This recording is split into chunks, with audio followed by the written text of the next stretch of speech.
Disclaimer: the information and education material contained herein is meant to promote the general understanding and dialogue of GAN's processing. Such information is not meant or intended to serve as a substitute for a healthcare professional's clinical training, experience, or judgment. For patients and individuals, such information is not to be a substitute for professional medical, therapeutic, or healthcare advice or counseling. For medical issues or concerns, including decisions about medications and other treatments, readers, viewers, listeners should always consult their physician or, in serious cases, seek immediate assistance from emergency personnel. Prescription information, procedures, and use of medical devices information should be undertaken only by properly trained and certified medical personnel. We specifically disclaim any warranties, express or implied, including implied warranties of merchantability or fitness for a particular purpose. Such information is provided, as is, and is believed to be accurate at the time of its publishing, but it is the viewer's job to evaluate the accuracy of any information found in this presentation.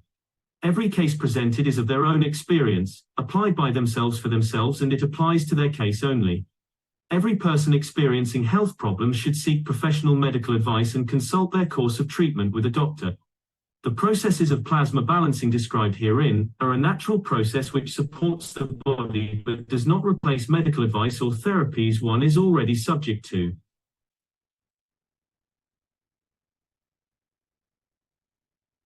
And welcome, everybody.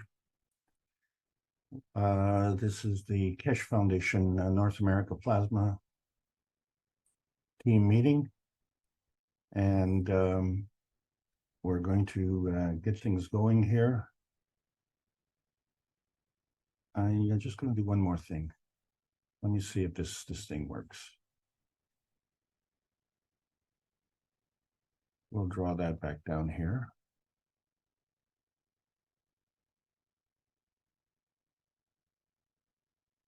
So it's a beautiful Sunday afternoon, and it's a day after a very important event yesterday.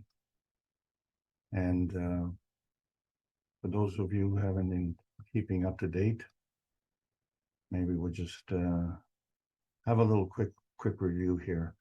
So please enjoy today's session.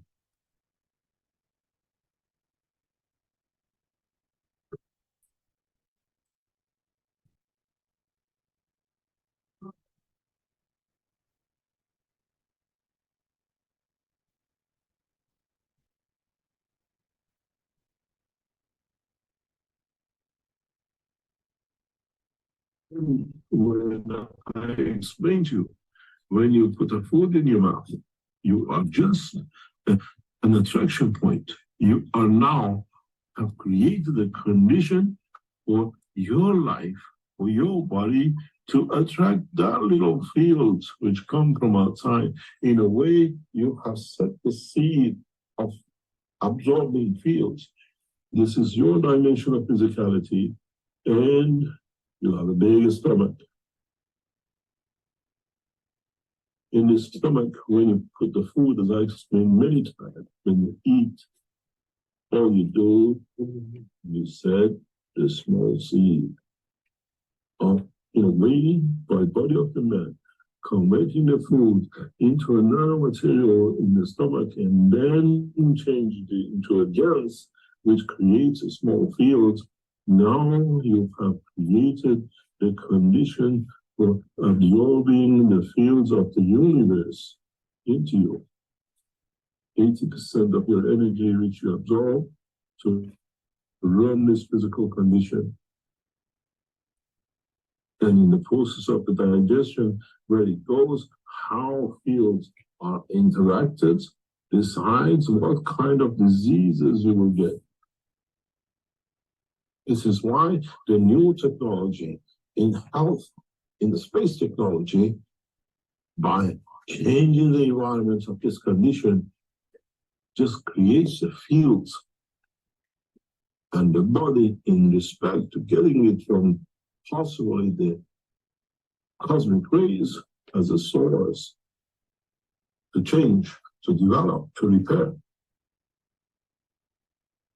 Then you'll come to understand in the future, one of the most important things for man will be going back to what we just said is that the brain of the man will change its shape to spherical.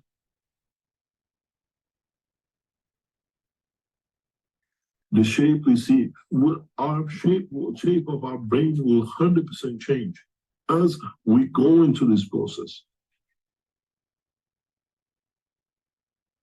If you look at the pictures of the magnetic field of the Earth, you have Earth, you have the direction of the flow of the field of the sun, and if you look, we have a tailwind.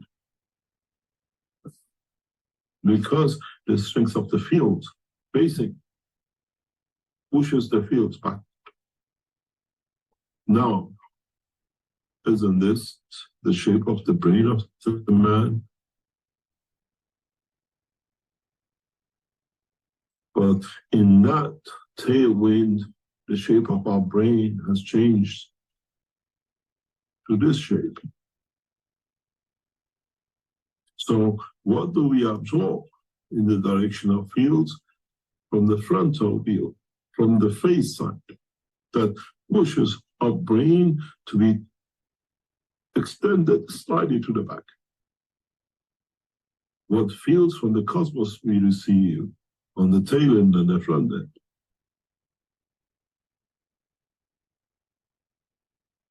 And how these affects the emotion, the physicality of the man in the process of the creation in his life.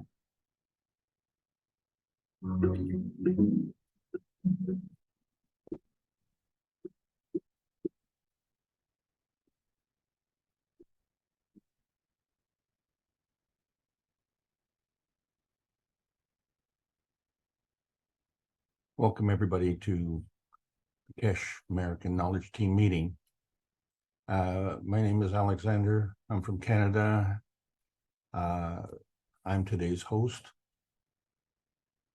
And with me is Elias and Randy as co-hosts, and actually Gail is here also. And we are represented by many people from many different continents. And that's what makes this meeting so very, very, very powerful. But, you know, it is not in any league with what we saw yesterday. And what we saw yesterday was fabulous. As you know, yesterday was the meeting with the ambassadors.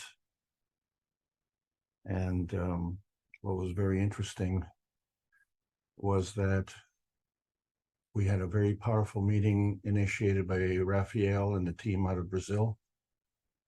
And I understand that there were about 19 cell phones working. And what we were trying to do was to enhance the intention.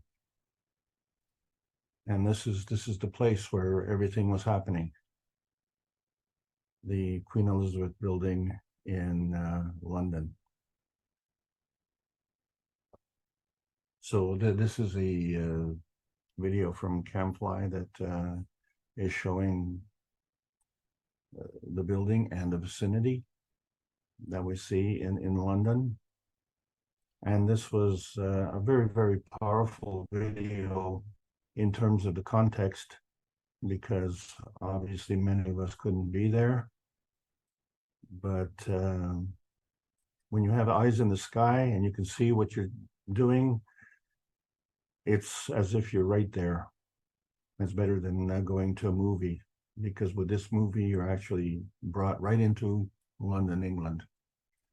And so this was a very profound display.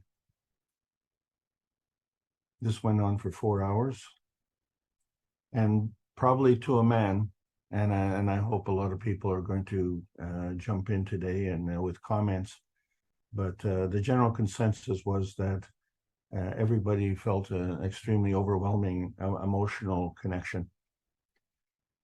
And as was promised on Thursday, we were going to turn on the new systems. And I think we could all feel it at the moment that it was turned on. And this lasted for well over 4 hours. And so the Brazilian team went through a whole host of readings and contributions from the powerful team that the Brazilian community has put together. And it's very impressive. And we all owe a lot of gratitude for that work that they've done, because there's no doubt in my mind that it has significantly enhanced the intention. We know that it has greatly affected us here in Canada, and there's no doubt that it would have affected every other country around the world who had the ability to follow through on this. But it was a very special event. We said last week we were going to be crossing the watershed, and that today, when we meet together, we will be on the other side. Things have changed, and I hope a lot of you will be able to contribute in some way to let us know how you see things have changed. So, you know, here we are, not only in town, but at the front door of the building, and we've had a chance to go inside and see the various halls, and one can imagine the impact that we've had on all the ambassadors when they were there. And when you compare to the impact that we had as we were sitting in our own computer terminals, listening to the play-by-play, and it's amazing that we're in the position that we could see the current events minute by minute as they're unfolding, and actually experience it. And this is the big difference that I've always said, you know, you can listen to music on a YouTube or something, but it's not the same as being at a music concert with the artist who's performing. Or you can see a replay of a soccer game on TV, but it's not the same as being there. You catch the emotion. Well, this is as close as being there without being there as it could be. And so this video was absolutely beautiful to give us a understanding of what the lay of the land is like. And it truly is beautiful. I personally have never been to London, so I haven't had a chance to experience this beauty, but it was very impressive, I must say. But in context with what was happening inside the building, that was what was important. And so all of us here are now probably wiping away the tears. And we question these tears because were they tears of unhappiness with what's going on with the various military conflicts around the world? Or were they tears of joy? Or were they tears of relief? And I think it's all of the above. It was a very emotional experience, and you wonder, well, why is it so emotional? What is the big deal about it, you know? And it's unlike any other show, because you not only are seeing what's going on, but you're feeling what's going on, and the repercussions of what is going on is transcending the boundaries of the building. It's transcending the city limits of London and the country boundaries of England, and crossing the ocean to North America, South America, Africa, Asia, Australia,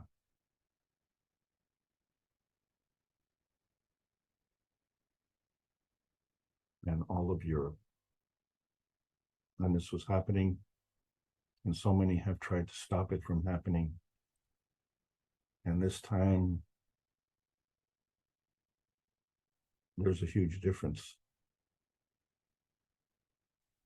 I think the Ambassadors Conference started in 2011, and there were another 2 conferences. And this was the fourth conference.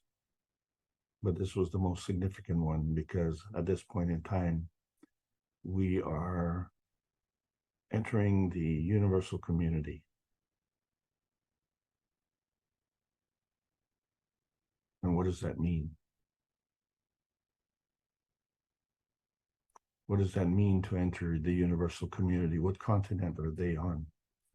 What planet are they on? Who are they? What do they look like? And so here we are at the Fourth World Ambassadors Conference. And how big is this world? Isn't that the question? Does anyone have any comments?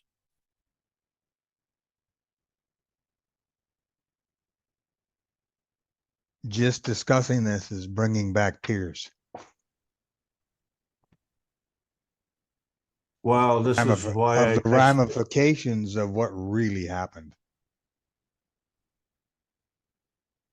We have enough people on the panel here to, like you say, give us feedback. But as this thing was playing and you're talking, my eyes are just running. Well, I'm able to talk today, but I had to text Raphael because I was just a mumble mouth yesterday. I just couldn't do it. It was. And I think you're right. It's all of the above. Joy, relief, everything. Because like you say, we have crossed the threshold and there's no going back. So I can imagine that they were feeling the same thing in that room. And the amazing thing is, how do we get to share that experience? And thanks to what the Brazilian team did, it allowed us all to participate in that and share with these emotional things as if we were in the audience. And in a way, we were in the audience. But the thing about it is that there's a physical vision. And then there's a plasmatic vision. And so by extension, we were forced to activate the plasmatic vision to literally see what was going on there. And as you've just described, Randy, that feeling continues.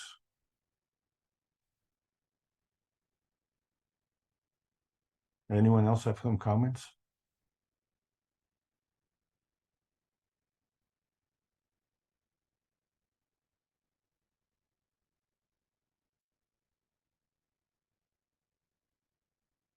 The whole purpose of this meeting is not just a technological meeting,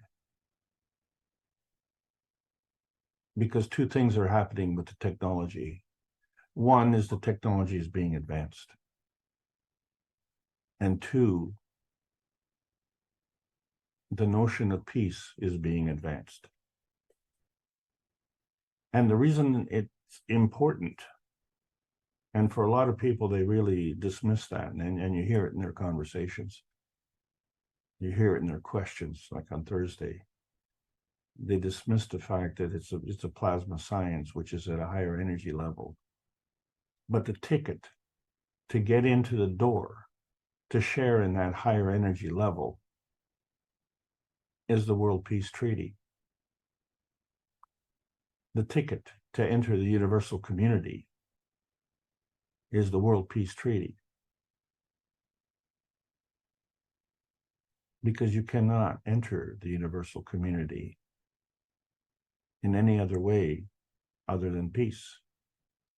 This is the fundamental part of the plasma. And this is one of the things that's been holding us back. So it becomes mandatory to push forward the technology in exchange for peace. So the question then, to understand, it's easier to look at the extremes. So one extreme is we want to put forward world peace. And let's put the other extreme, world chaos, the world at war, the warmonger plan. So peace is not possible. Neither is the plasma technology. It's not possible.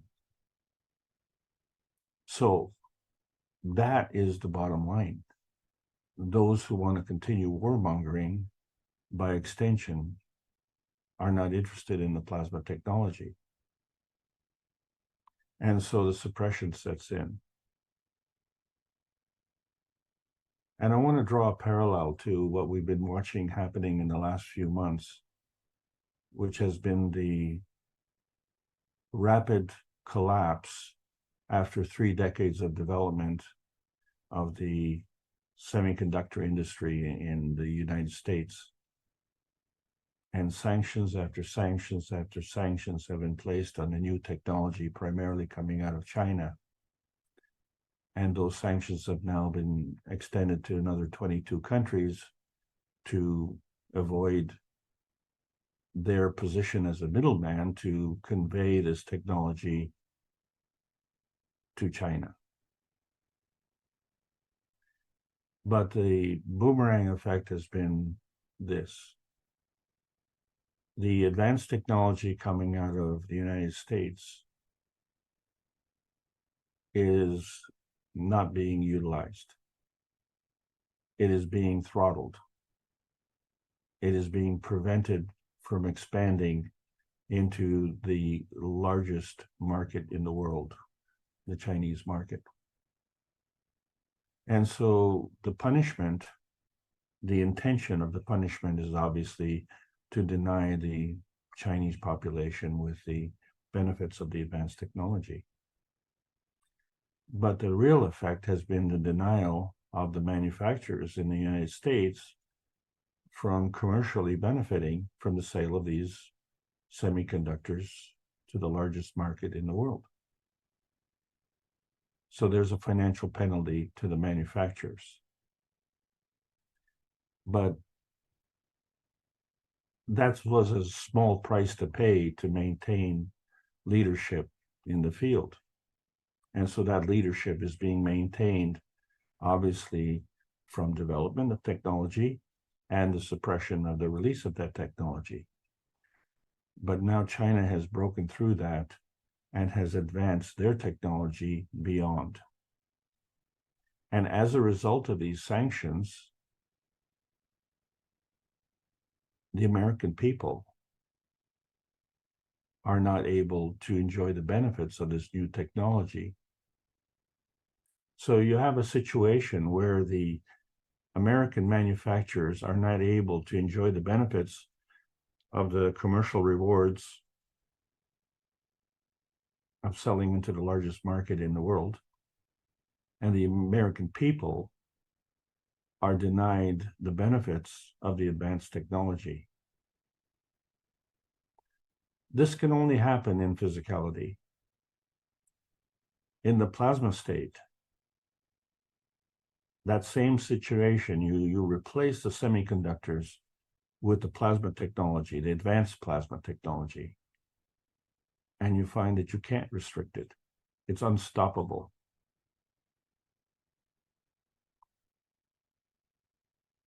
And you know it's unstoppable because we were all born using that technology. It's once we got into the physical state that we had to do things differently. So if we want to entertain the advanced technology, the World Peace Treaty is mandatory. And if we don't want to entertain that technology, then, we can just carry on. However, there are those who want to move forward. And so the shackles of being denied access to that technology have been discarded. And we are on the other side of that watershed. Is there anyone on the panel who would be interested in reading the World Peace Treaty?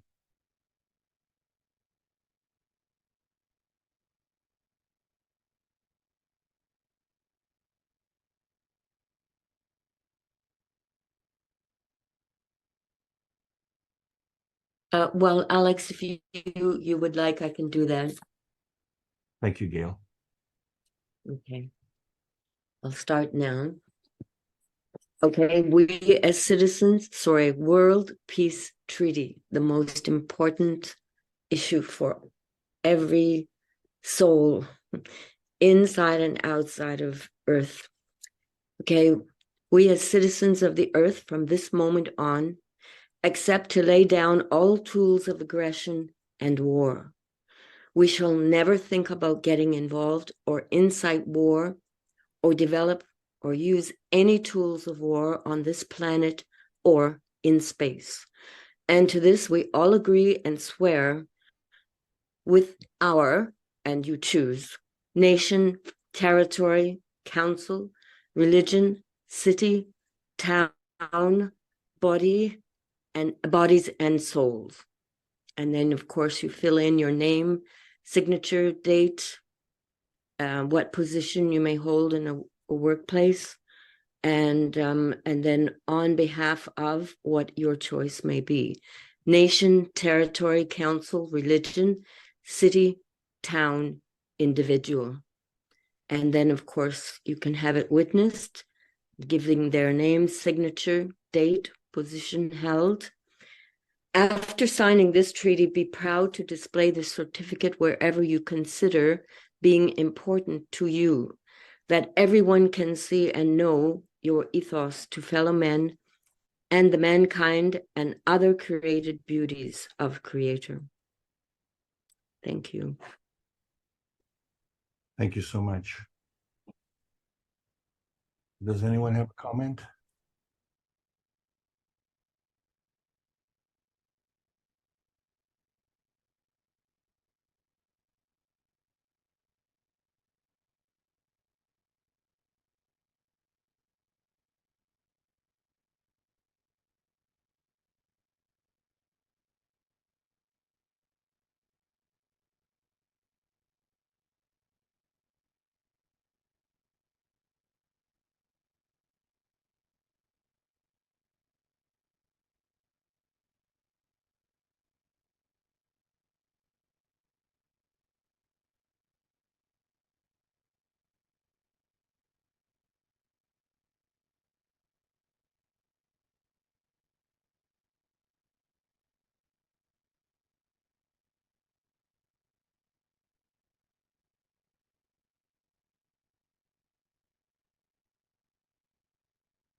Why is the Dome of Peace important?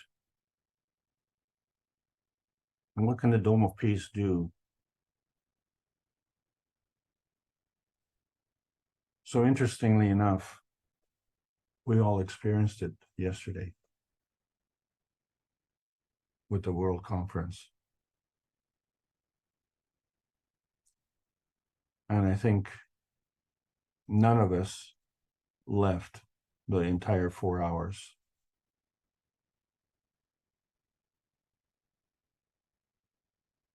And the pattern on the meeting yesterday was to break it up into 4 segments. So the meeting went for 4 hours. So every hour on the hour, they would complete a moment of silence.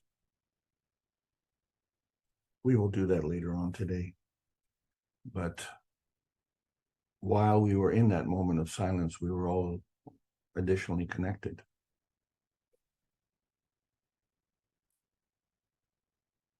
And we were connected by this dome of peace. We were part of it. It's a plasma connection. And many in the Spanish, Italian, and Brazilian communities, and many of the other communities that I haven't named, have been doing this on a daily basis. So we started doing it twice on Sundays. But what we have to understand is that it's not like going to a restaurant and saying, I'm going to eat now. Or going to a movie, I'm going to sit down and watch a movie now. Being connected to the Dome of Peace is a 24-hour day, 7-day-a-week endeavor. And it's not something that you say, oh yeah, I need to connect. And there's a reason that I'm saying this. So I'll give you that reason at the end of the... This is what came in and what is now become a pattern. This from a guy, I don't know him, but he says, please remember this Sunday and every Sunday from now on, till we raise the soul of this planet to a peaceful planet. Keshe Foundation knowledge seekers worldwide will spread the gas waters around the world at 12 p.m. Central European Time and or 18 p.m. Central European Time every Sunday at the same time as they choose which time to suit them. Thank you for participating in this greatest movement by the soul of the man to bring about the peace on this planet as the permanent feature of the life of this planet.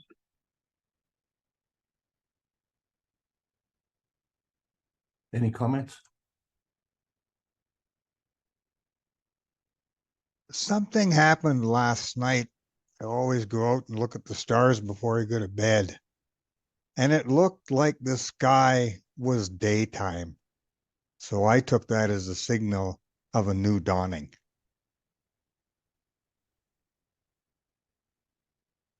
Did anybody else notice anything in the sky last night that was different? Let's say around 1 to 2 in the morning?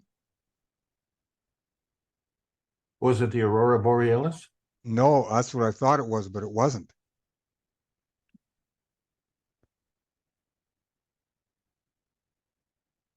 It was just like the sun rising in the morning, that kind of light and energy.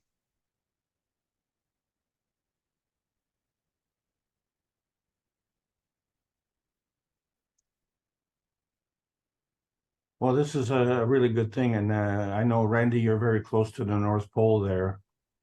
But one of the things that I want to point out here, and what I talked about with respect to the Dome of Peace and how we actually activate and how we participate in it. We seem to think that physicality is our reality, and that the plasma state is somehow working in the background. So this would be the opinion of most of the knowledge seekers. Those who aren't aware of this plasma science, they don't even know it's working in the background. And, and many times, women would call that intuition. And of course, men, they don't want to deal with intuition. That's a woman thing. Men have a gut feel. And, but, where does that come from? And that's always somehow in the background, isn't it? And it only comes to the foreground when you become suspicious of an event. And there's a reason for you to have a suspicion, and you're not exactly quite sure, but it's been drawn to your attention by your soul. Your soul says, hey, there's something untoward about this. So we've been having a discussion on the Canadian panel here, and I want to share that with everybody. And that's to say that the soul is operating in the foreground. It's the physicality that's operating in the background. And how can we make that conclusion? So number one, we cannot maintain our physicality without the dominance of the soul, the guidance of the soul, the commandeering of the soul. So our physicality is our ship and the soul is the captain. And so if without the captain, the ship could easily run aground, right? So therefore, the soul is in the foreground. The second point is that when we go to sleep at night, the physicality takes a break. And it has to take a break because of the lowest energy that it is working with. So what happens while it takes this break? Is the soul taking a break at the same time? Well, yes, a break from the limitations of the physicality. And so the soul is carrying on and the soul doesn't need to sleep.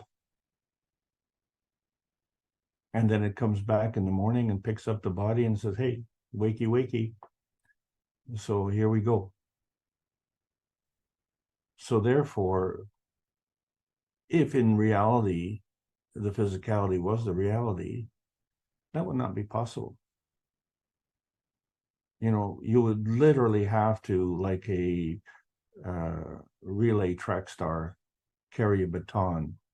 And when you go to sleep, physically give a baton to your soul and say, hey, you can now, you know, do whatever you want. I release thee so you can, you know, travel the universe and do whatever you want. I'm going to sleep. But we don't do that. There is no baton to be handed over. All it is, you know, the soul kind of just sitting there waiting for you to go to sleep. And then when you go to sleep, then the soul says, okay, thank you. I'm on my way. I'll see you in the morning. Or whenever you have to wake up, you know, I'm in touch. I am connected. I won't leave you. I won't forsake you, oh my darling. And then I'll be back. And I won't make a mistake. I'll be back in my body. I won't be back in your body. I'll be back in my body. So the target shooting is absolutely perfect. So therefore, it's the physicality that works in the background. So the dome of peace is exactly the same thing. The dome of peace is not something that's working in the background. The dome of peace is working in the foreground because for us, we have our soul working in the foreground. Well, the planet has the same situation. The planet has to work in the foreground. So the dome of peace is the planetary foreground, and the physicality of the planet is in the background.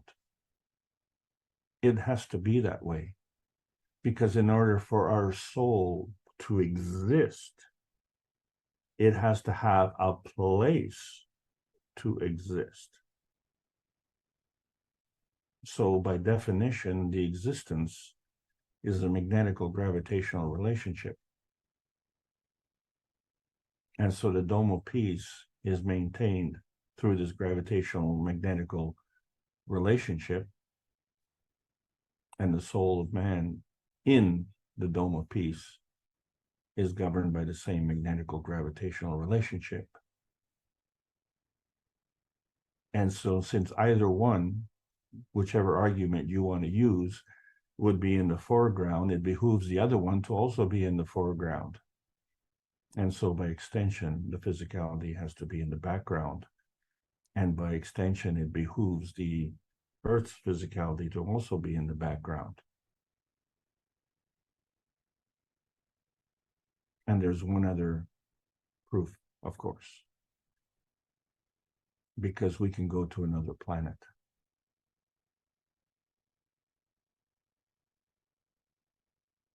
Which would really put the physicality of the earth way into the background. And so it would be the same thing if we travel from one city to another city and say we're driving in the car. If you're looking in the rearview mirror, the city you left is going farther and farther and farther into the background until you can't see it when you cross over the horizon. And the new city where you're going, you can't see it in physicality until it comes over the horizon in the foreground. But you're going there. So you can't do that with your physicality. You have to do that with your soul. So this is the importance of the Dome of Peace, is to understand that the Dome of Peace is a reflection of the reality. And it's not something that you do at a certain time during the day. It's not only 24 hours a day, 7 days a week. And we're talking about a time frame on Earth. Because wherever we go in the universal community, which is bound to the ethos of the universal community, we have to travel in peace. Or we just don't go. Any comments to that?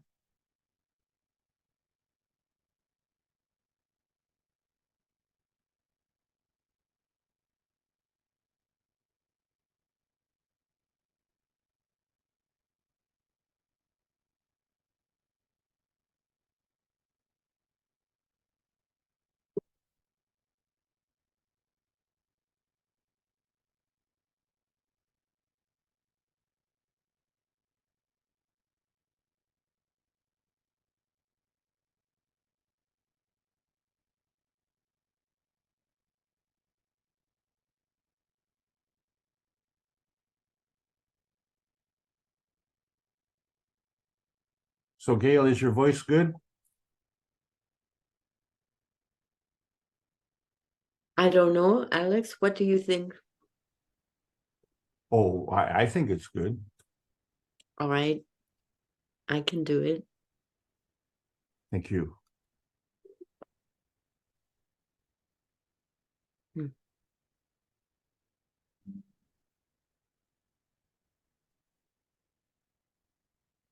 Ethos of Kesh Foundation.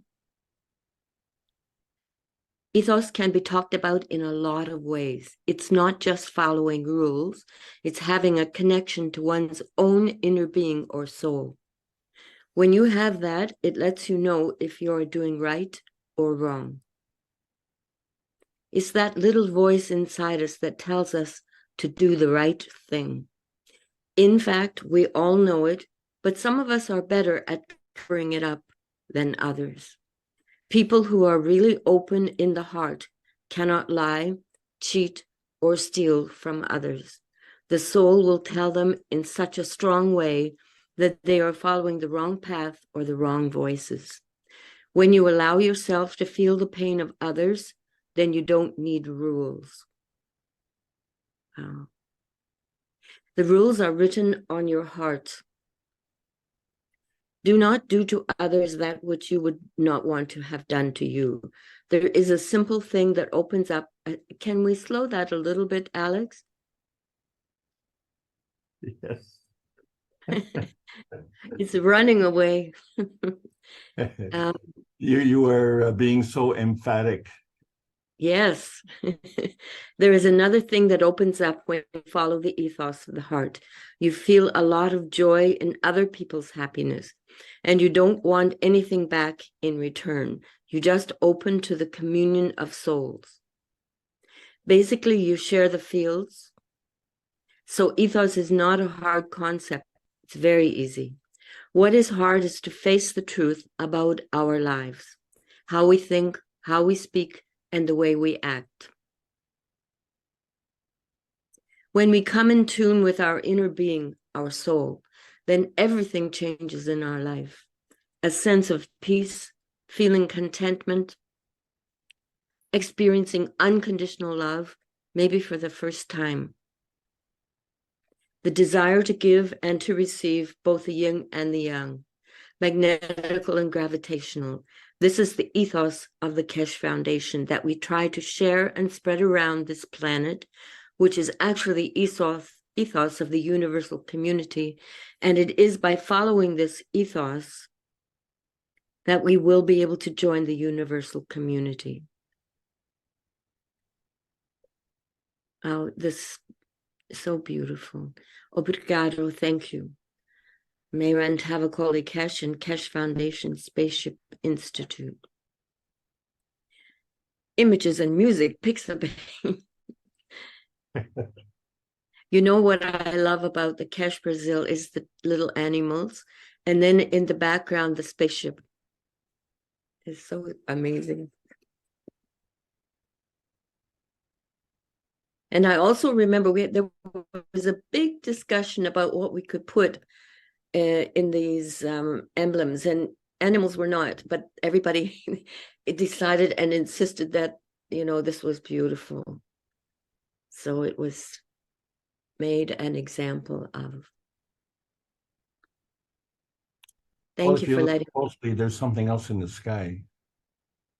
Yes, I was looking at, I mentioned the spaceship.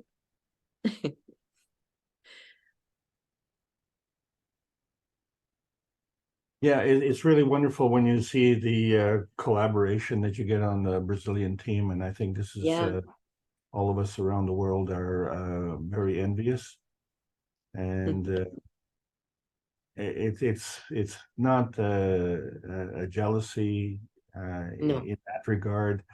It is a contrast in the social interaction. Yes. You know, so we watched once a class where they were doing the cup of life in the Brazilian community, and I think there were 29 people that attended that class. And so there was a graciousness of the host to allow their home to be used for that class. So obviously it was a large enough building, a large enough home where everybody could come. But I've joked about this, but it's not really funny. In Canada, the only way I could get 29 people to a class would be to have 29 bottles of beer. Yes. It's you know, because we don't see it as an important event. And you know, we understand that, because when we're talking about the Peace Dome and how important it is to do 24 hours a day, 7 days a week, what we are overwhelmed with 24 hours a day, 7 days a week is the mass media. And that reinforces the society. And so the society is thinking in a certain way. And we have the conflict in the generations. So the generations, the older generations that remember the hardship that we had, newer generations don't understand that in North America, because for the most part, we haven't had the kind of wars. We've had upset, but we haven't had the kind of wars that other countries have experienced. And so, you know, we've done this on purpose.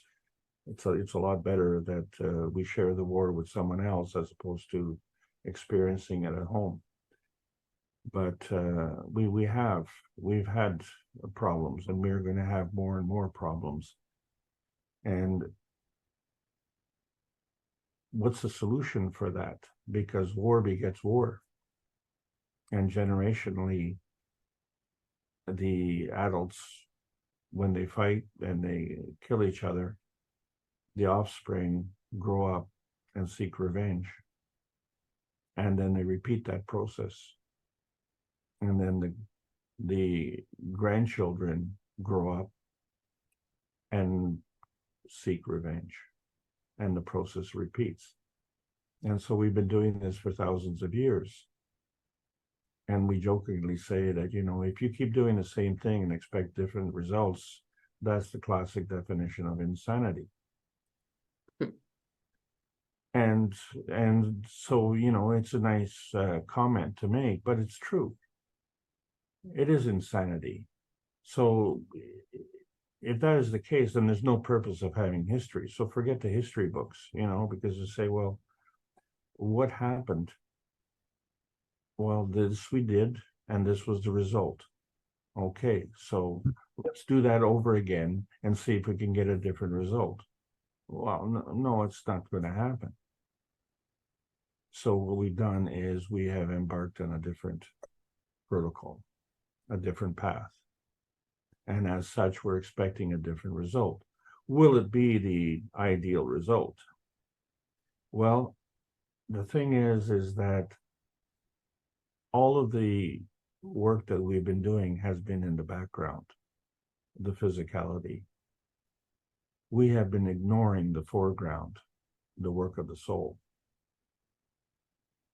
And as of yesterday, that has changed. So if we're looking at the history of the changing landscape on Earth, it really doesn't exist. There is no history of peace. There's only a history of war. And if we look at the universal community, what we see is space. It's peace. We don't see war in space. But that space is physicality. And since physicality is in the background, what's in the foreground? So the foreground carries the intention. So if the result is peace, then the foreground's intention is peace. And if in our physicality, if we're seeing warmongering, then in the foreground, the intention is warmongering.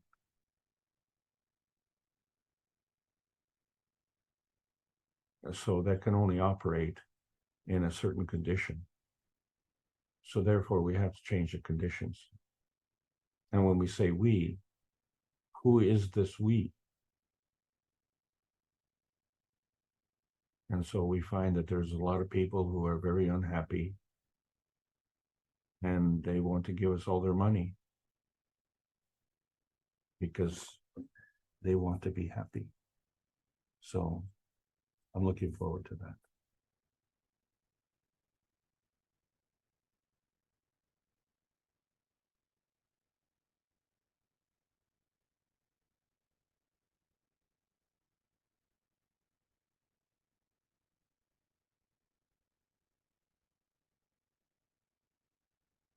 Does anyone have any comments? Just something that I sort of observe here. Jealousy is a very, very serious problem. And I like the word envious because that will allow you to learn, if those who are doing well will allow it, that will allow other people to learn from you. You can say, I envy you, and I want to learn how I can, bring myself up or on board and be taught. But it doesn't happen. Jealousy reigns, and then you will find people tearing each other apart and bringing them down. So that's something I've noticed here that we need to change.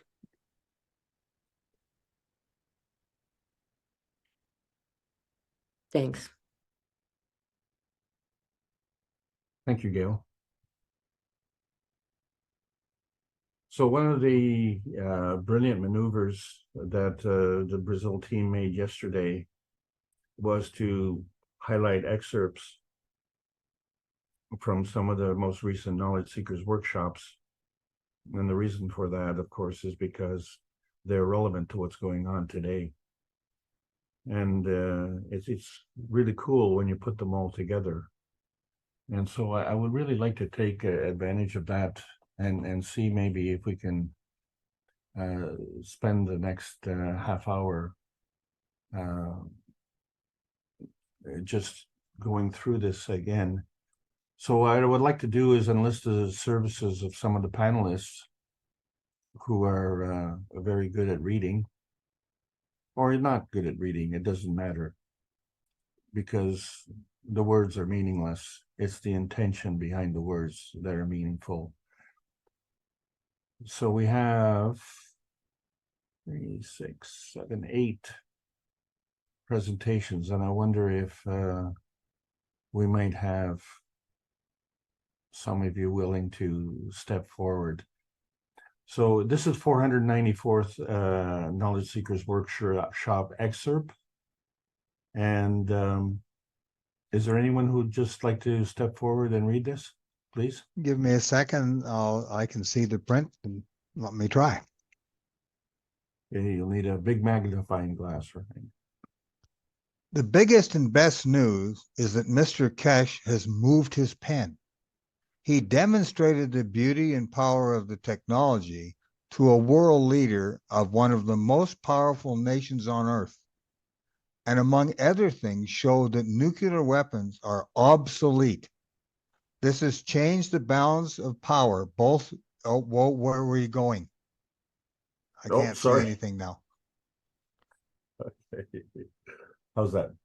This has changed the balance of power, both politically and financially across the planet.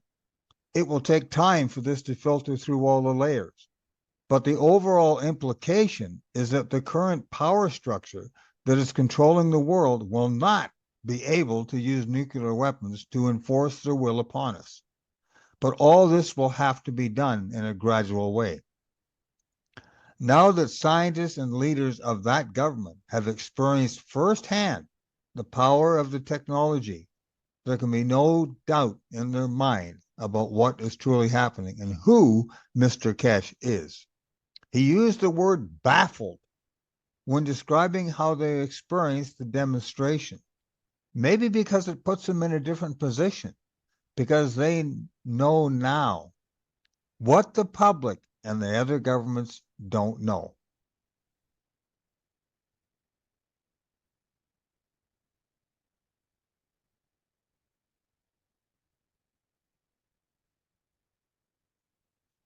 Can you go up just a little bit more?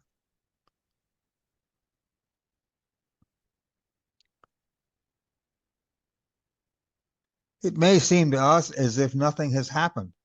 What the Iranians showed the technology in 2020 by unfortunately having to destroy the most advanced American base in Iraq. We would think that the public would have been told the truth, but instead it was lied about and denied. Nevertheless, it did stop the invasion Trump and his son-in-law in Tel Aviv had planned for Iran. So all the governments already know the technology is real and it is here, but the public that is ignorant.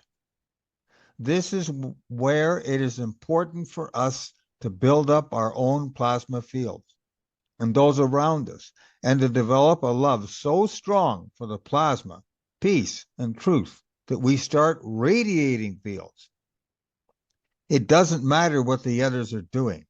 This is our spiritual practice to implement the ethos within ourselves. Then we become a most powerful magrev for change. We'll be watching the October 28th conference to see how many governments and organizations will participate, because this is their chance to benefit by the change, since it will be in the official capacity at the diplomatic level. He said he will show something amazing, technologies beyond the imagination of the man. One system can feed the whole planet, just like the Creator feeds the whole universe. We can all start praying that there will be a massive release of technology and change coming out of this conference. Thank you, Randy. You're welcome. So the October 28th conference was moved to November the 11th. And there's another aspect to the technology that was going to be released, and that has to do with the new communication systems for the universal body enhancement units, which are part of the wellness centers around the world.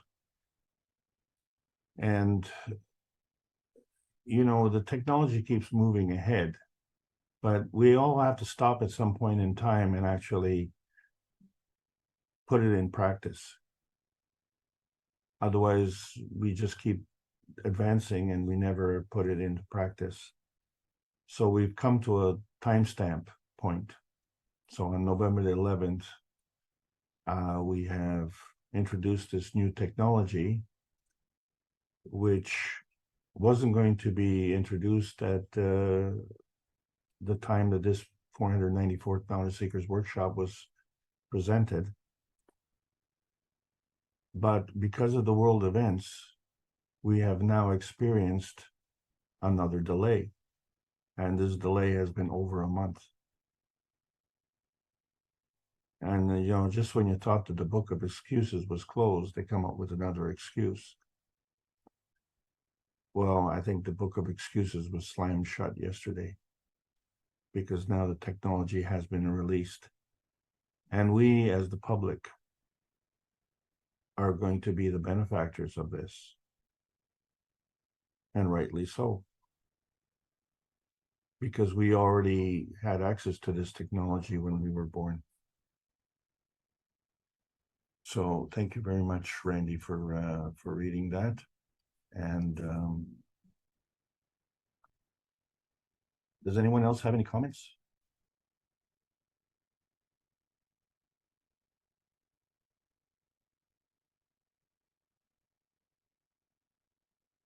Just one, Alex.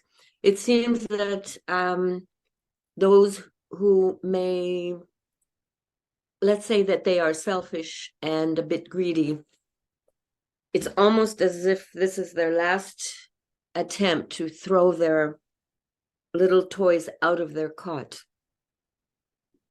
It's very obvious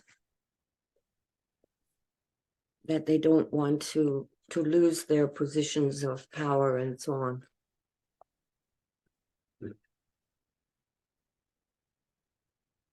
Thank you.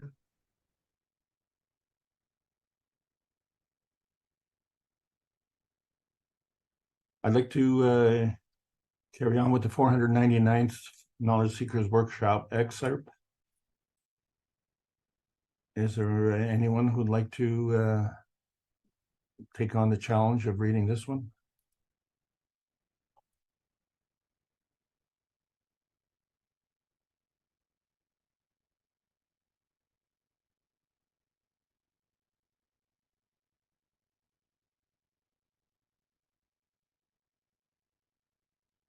I'll sing along, I can last. Let's go.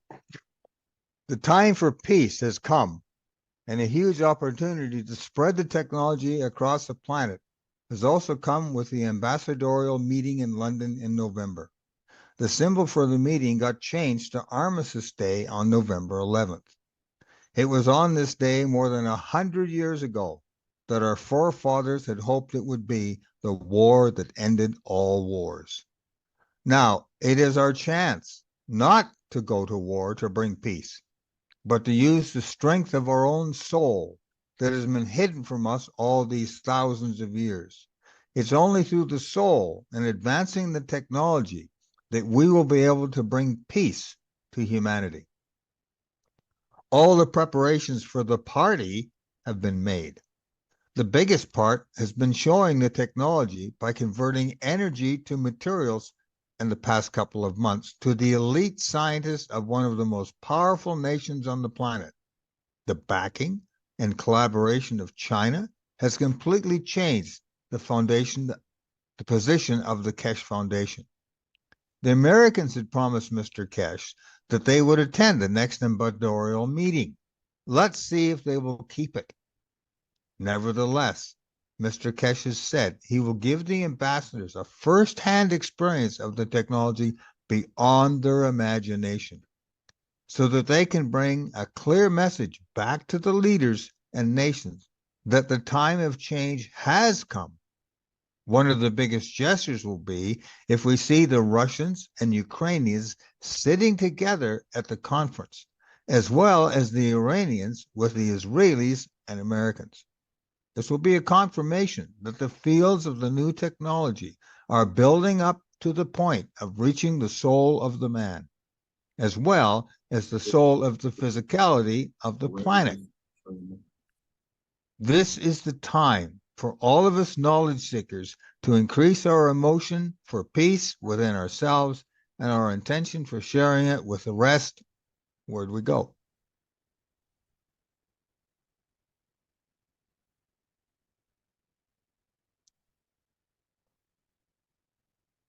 How about here, Randy? Yeah, well, you got to advance it now. I can't say anymore.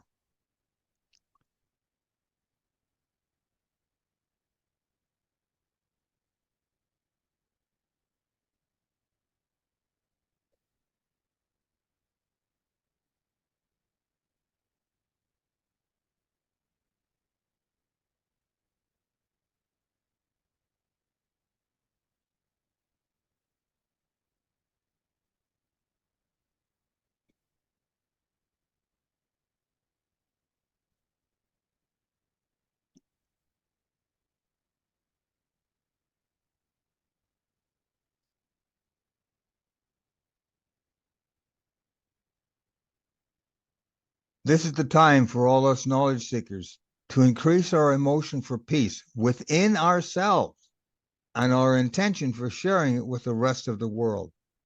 The teachings are always pointing to the huge power we have within ourselves, and it is only for us to recognize it and act upon it. Mr. Kess asked the knowledge seekers who will be attending the London conference to write on several pieces of paper their wish and then to give them to the ambassadors and knowledge seekers at the ambassadorial meeting on November 11th. It is for us to understand the importance of what this means. Those attending the London 5-day conference will be building up the field strength for world peace that will be delivered to the world leaders at the meeting through their ambassadors.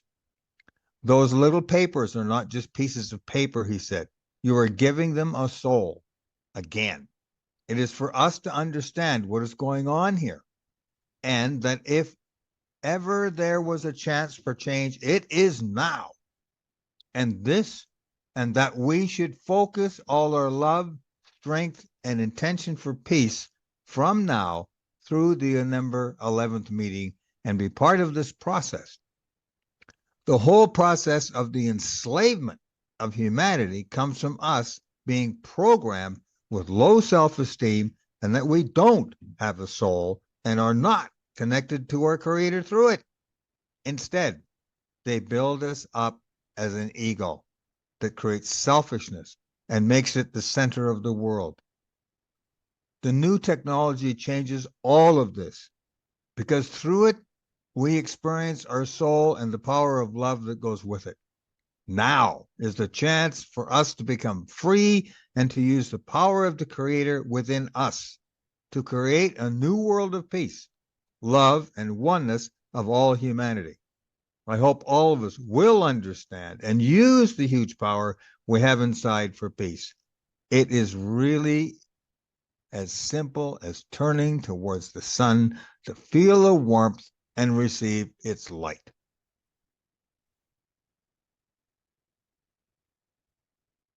Thank you, Randy. Any comments on the panel?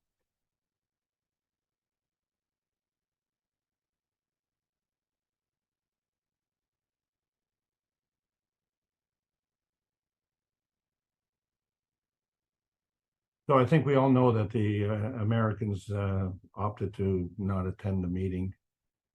And I think we all know as of Thursday that we have discovered that there were efforts to throttle the meeting in so many ways. So without us having firsthand knowledge or confirmation of what went on, here's what we do know. That those who attended the Brazilian team meeting elevating the intentions of the ambassadors for 4 hours yesterday, the additional intention. We all felt a very strong emotional connection.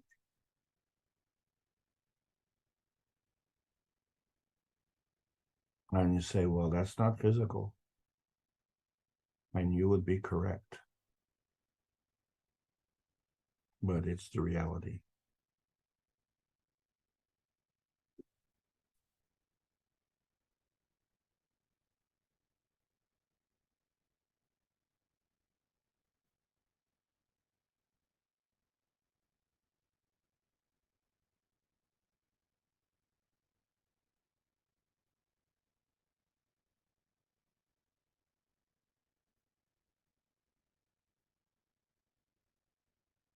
O dia inteiro hoje eu tô lembrando.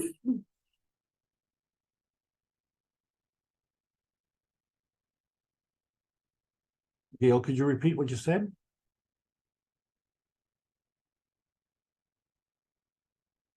I wasn't speaking. I'm not sure who. Let's check. Okay. Well, would you like to read the 501st excerpt? Sure, no problem. Well, 501. This workshop was broadcast live from the Manchester conference with about 20 knowledge seekers present. Not too much about what went on in the conference was revealed, but we can gather a few important things from the teachings. From what one knowledge seeker said, they were all given a headset unit, which most probably had the latest technology in it to test. One of the main goals of the conference was to start training humanity in how to transmute the physicality, and also to prepare the fields for world peace in the upcoming London ambassadorial meeting in November. Thank you, Gail. You're welcome. So this technology was actually in play before the ambassadorial meeting began, because there was a repeat of the Manchester conference in London for the whole week. And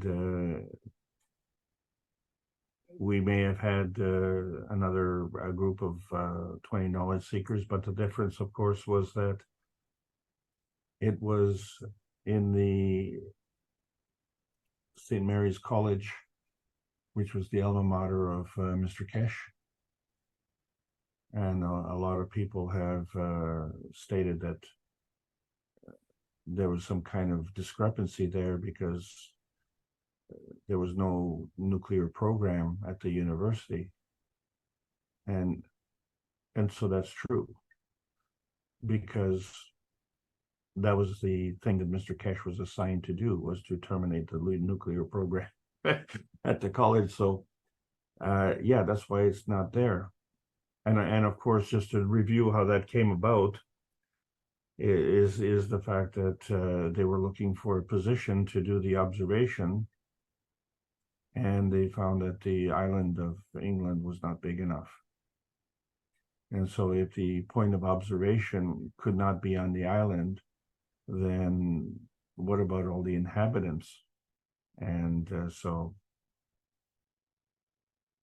they decided to terminate the nuclear program because it wasn't safe.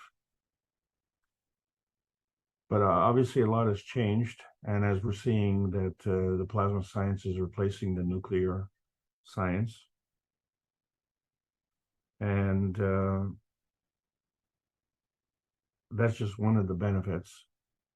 But the other benefit is that all these people who were participating in this class this week were using the headsets from the older technology. And this was confirmed on Thursday's meeting, the Knowledge Seekers Workshop. So that much we know. And it was forecast that the new units were in place, ready to be turned on yesterday. And as I say, for the 4 hours that we participated in the additional intention, I think we all felt the power of how it was turned on. So let's see if we can carry on here. And if anyone has any other comments, please share.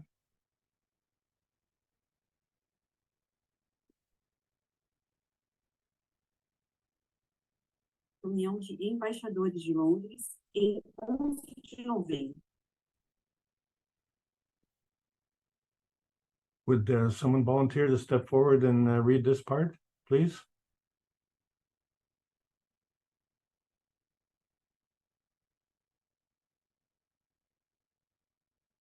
I could, if you want. Under, thank you Yep. so much. Yep.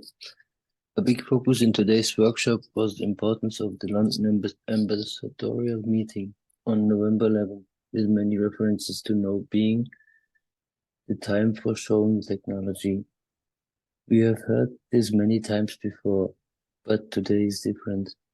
First of all, having the collaboration with the Chinese government is a new development in the last several months, and that so far the tests they have done with the production of materials through magnetic fields of the universe is a huge breakthrough in space technology.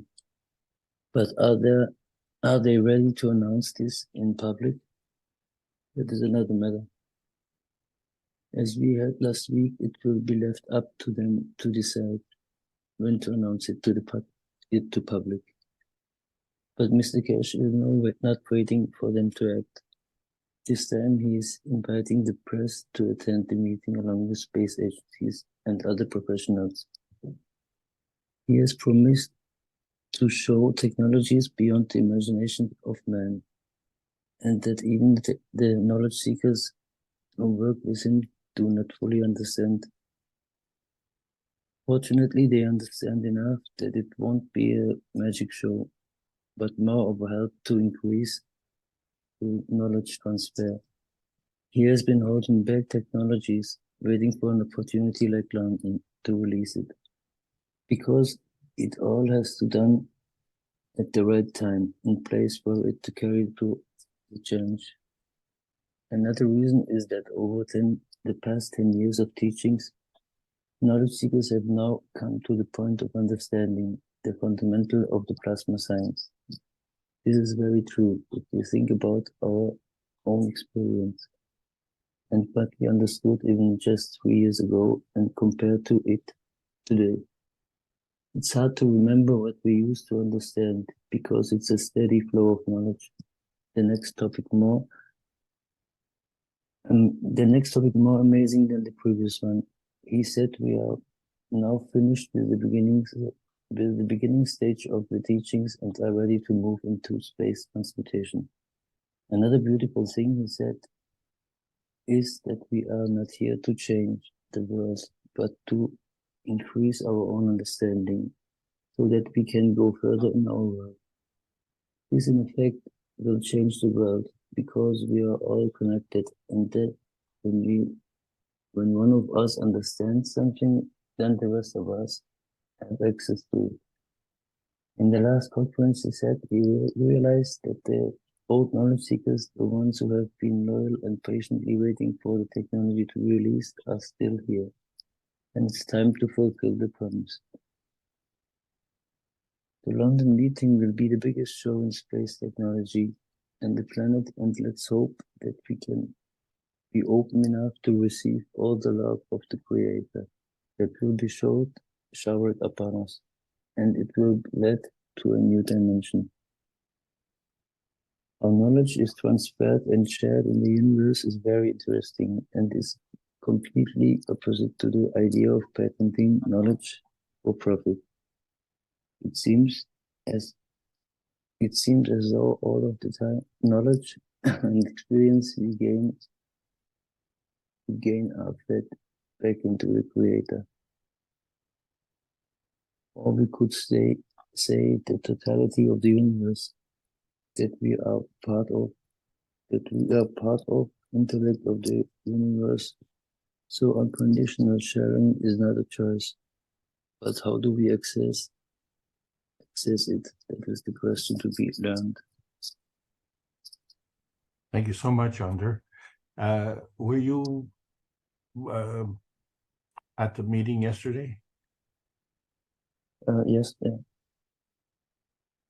You mean yeah, That the additional intention, yeah? but it was a little hard for me. I do it the day before and do the intention work, and it was quite okay, but on the meeting I can't connect and can't. Yeah, I was very sad. Couldn't help. But today, in the morning, I could. Yeah, it was a little better. Wow, thank you. No. That's amazing.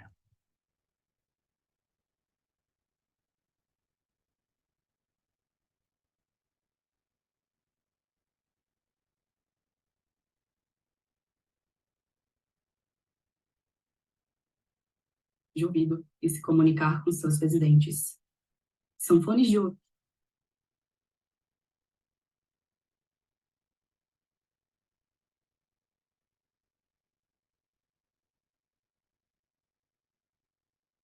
Do we have another volunteer who might read this particular excerpt in the 503rd Knowledge Seekers Workshop, please? Hi, Alex. I'll try. My Oh, thank you so much, Diane. my Thanks vision. for being here. Thank you. Okay, and I'll try not to be so nervous. Don't be nervous. You're with your friends. Thank you. This workshop again emphasized on the importance of the London ambassadorial meeting on November 11th, and that it will be an interactive experience of the new space technology, that it will shock the scientists and humanity for them to understand that the time of change has come. Those who participate will feel what it is like to live in space because they will actually enter into a spaceship without them knowing. It's one thing to talk about something, then people can just ignore it. But when you actually feel it, that is totally something. Oh, no, I'm lost. It's one thing to talk about something, then people can just ignore it. But when you actually feel it, that is totally different experience. And if the person is open, it can change their life. The ambassadors will be asked if they want to put the headphones on and communicate with their president. These are wireless headphones run on the plasma. So if they are able to communicate with their president, I think we'll all get a wonderful surprise. Man has taught himself to think that the strongest survives and controls the weaker. It seems we are born with this crazy program playing in the back of our head. And even if we don't want to think about it, it still manages to creep inside our head and behavior. The universe works in the opposite way, like the ocean, which is the result of single drops of water joining together over millions of years. In plasma science, we have to start learning how to think that the creation works on the smallest and softest energies. This is the secret to our life in the universe, and how to be fed by the softest and lowest fields. There is more energy in low-level magnetic fields than in the highest strength fields. I used to think that 200-volt hybrid battery was a 200-volt battery until I took it apart. I found out it was 200 1-volt batteries that are hooked up to each other and work together. To work this way requires patience and knowledge in understanding what it is we want to achieve. He said the headphones feed the man through the lowest strength field, and the soul of our planet is fed by the lowest levels. We have to ponder this more deeply. Thank you. Thank you so very much. Okay, you're welcome. Does anyone have any comments? Yes, I do. When I was living in Thailand, and they bought the first, Tesla had its first little sports car. They had a big display in one of the malls, but the car was all cut apart in pieces to show the technology. The Thais are so proud because it was them that put together the 64,000 cell phone batteries all together as the first battery pack for the first Tesla electric car. And this just confirms it. That little power cells all hooked together have more power than just one. It is the same thing with our souls. All together, a bit of power in ourselves, all together we're very strong. And we're building all the time.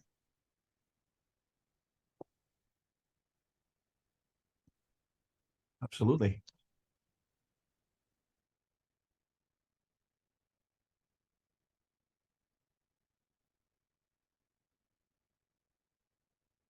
So I need someone with a little bit more staying power. It's a challenge. This is the 505th excerpt. Is it a long one? Yeah, it's a couple of minutes. I'll give it a shot. Good job, Randy. Please go for it.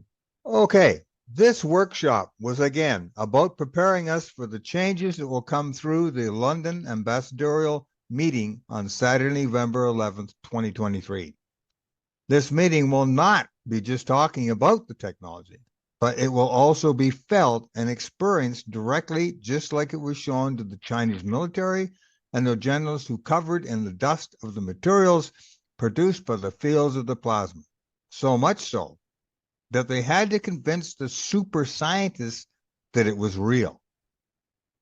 We still have about 6 weeks to prepare ourselves and wonder what really will happen in that conference. And will it bring the change we've been waiting for? This conference will bring about the balancing of the two parts of society, the government and the citizens. Years ago, the technology was first given to the government as the USB key, but the Western governments didn't do anything with it. Then it was given to us knowledge seekers, and we built the magraphs, but didn't go any farther with it. Now, both the governments and the citizens will be together in this conference and experience its power at the same time. This is the ultimate release of the technology in exchange for peace, as the citizens now know what the government has, and we all have to demand that they take the new course. The governments will be made to understand that if they don't move with it, then the citizens can use it without them. Let's hope they understand this and someone is brave enough to get it moving. Also, they all know the Chinese have tested the technology and are getting ready to mass produce it. It's important that the soul of the Universal Council is there to be part of this process. My feeling is that it cannot just be the shock of what will be shown that will bring the peace.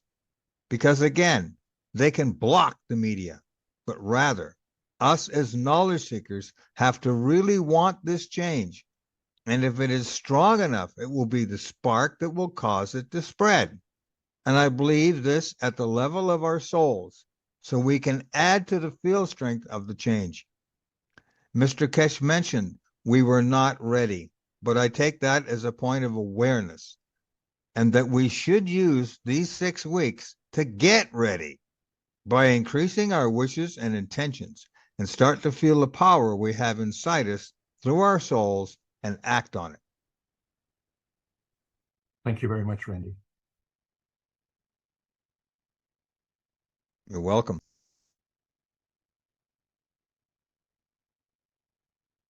Any comments?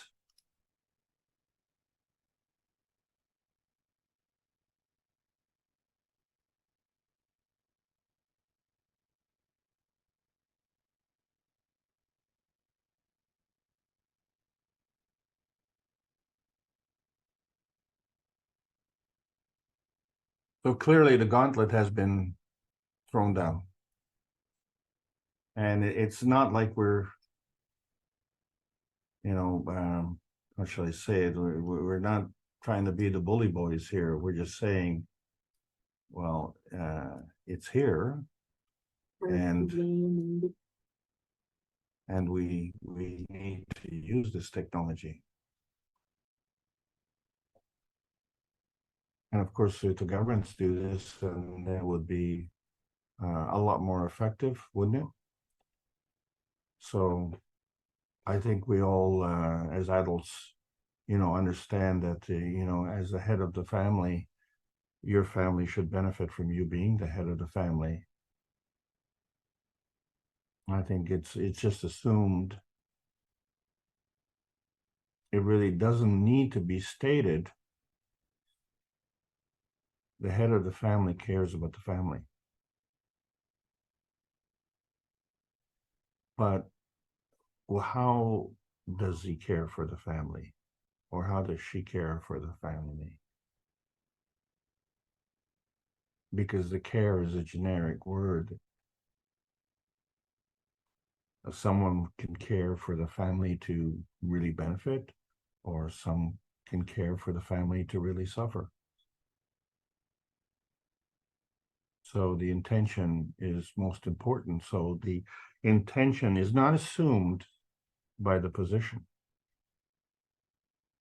So being the head of the family, politely we assume it's for the benefit of the family. But sometimes we get embarrassed when we find out that the real intention is for the sabotage of the family. And so this is not possible when the soul is in charge, when the soul is the head of the family.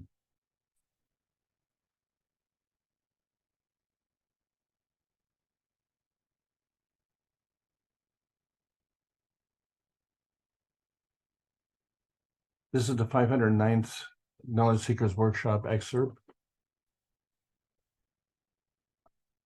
Is there someone ready to step forward on this one, please? I can read some more if you'd like. Thank you so much, Gail. Okay, one moment. Number 509. This is a crucial moment, and we need to pay attention to it carefully. Because if they chose the wrong people to confirm the technology, we will end up with the same mess we have now. The wrong people means those who see the world through the eyes of the physicality and don't know the soul exists, or that life is created from the energy of the magnetic field. We will have the same problem in China because since Chairman Mao, the government has brought up everyone to be atheists. Unfortunately, people don't understand that so-called religious people are also trained in the background to be atheists. By atheist, we mean people who believe there is no beingness and we can never be the beingness. Then we have the potential of corruption with the huge sums of money being transferred through industrialization of the technology. We have to hope and pray that Mr. Kesh will continue to have a say in how the technology will be implemented. Right now in China, they are planning for implementation of the plasma technology over the next 2 to 3 years. In a way, the London conference is a crucial moment in that if the West will open up and also accept the new technology, then it will create a balance with the developments in China. But unfortunately, he said there are pressures being put on Kesh Foundation not to show the technology in London. Therefore, we as knowledge seekers through our souls have to increase our intentions and wishes for the release of the technology on November 11th. He has referred to the power we have as souls many times, and that we don't need to go on the streets to use it. We can do right from our homes and where we are now. The call goes out for knowledge seekers to be aware of the crucial moment that is upon us and to use the power of the plasma that we have been generating in ourselves and with each other over the past 10 years. Now is the time to join together and bring the change.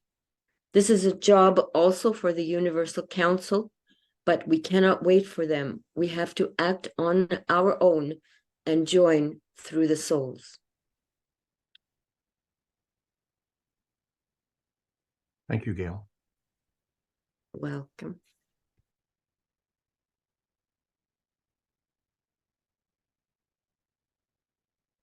Any comments? Any comments from the panelists?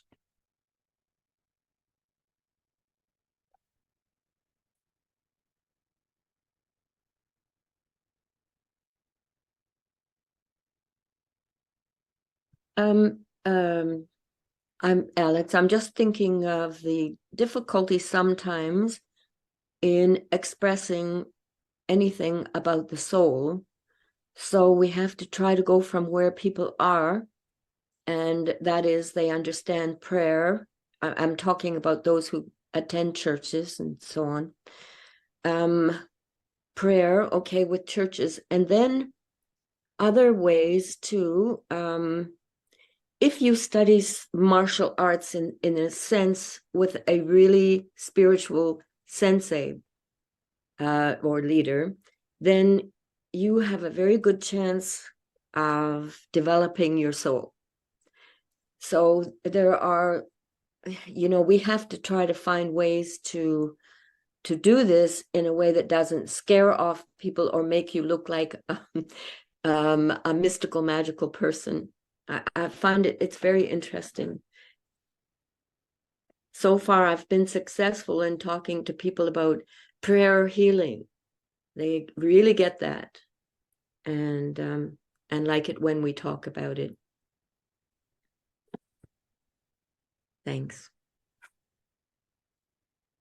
I find if I'm trying to discuss some of this with people, I ask them what their profession is. What do they do for work? What's your expertise? What's your expertise? Then present this knowledge to them in a language they understand. Because if we go to pure science or something else, we lose people. So by explaining it to something that they can understand and comprehend, that's the way we're going to get through to people. That's what I found in the past anyway.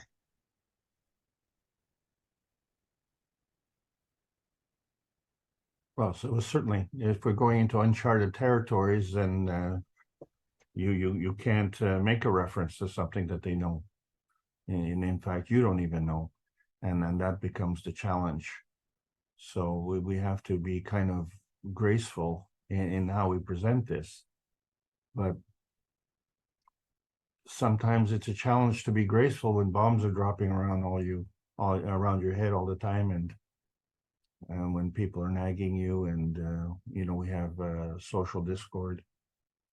So it requires a different kind of force field, and that's one of the benefits of the plasma science. You can choose what to engage in, or you can choose what to set up a barrier for.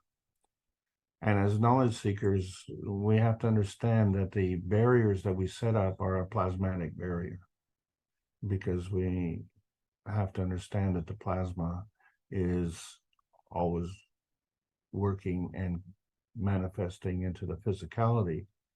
So that's where the focal point has to emanate from. And, one of the attributes of the martial arts is that the attribute emanation point from is from the physical. This is the opposition that I have to it.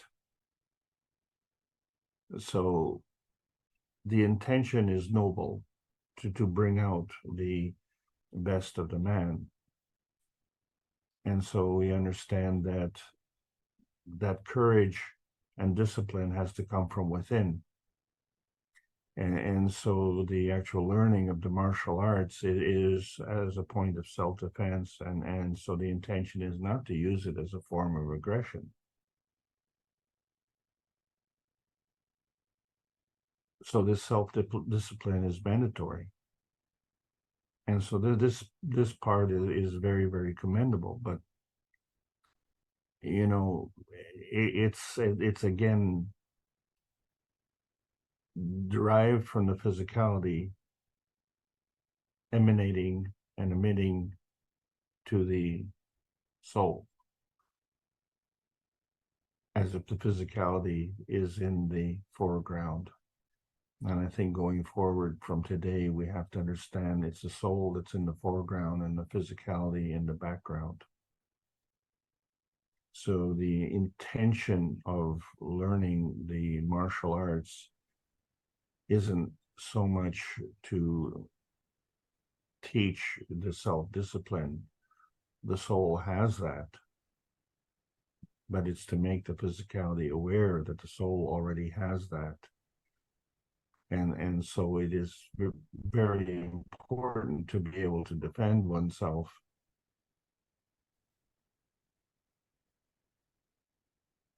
But the soul has a greater power to defend oneself because of the capability to navigate.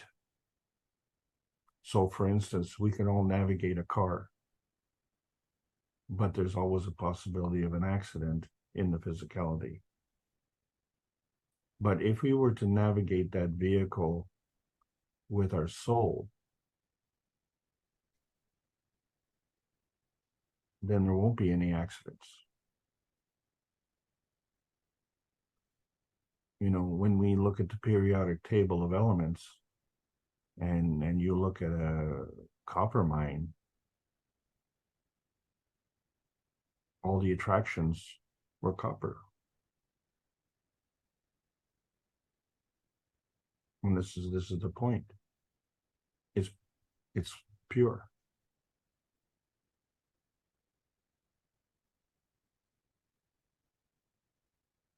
So that common denominator which attracted the copper is there and continues to be there. And because it's in a highly gravitational physical state, it increases its energy. So some copper as a seed begets more copper, and then more copper, and continues to get more copper until we come to the point where we excavate.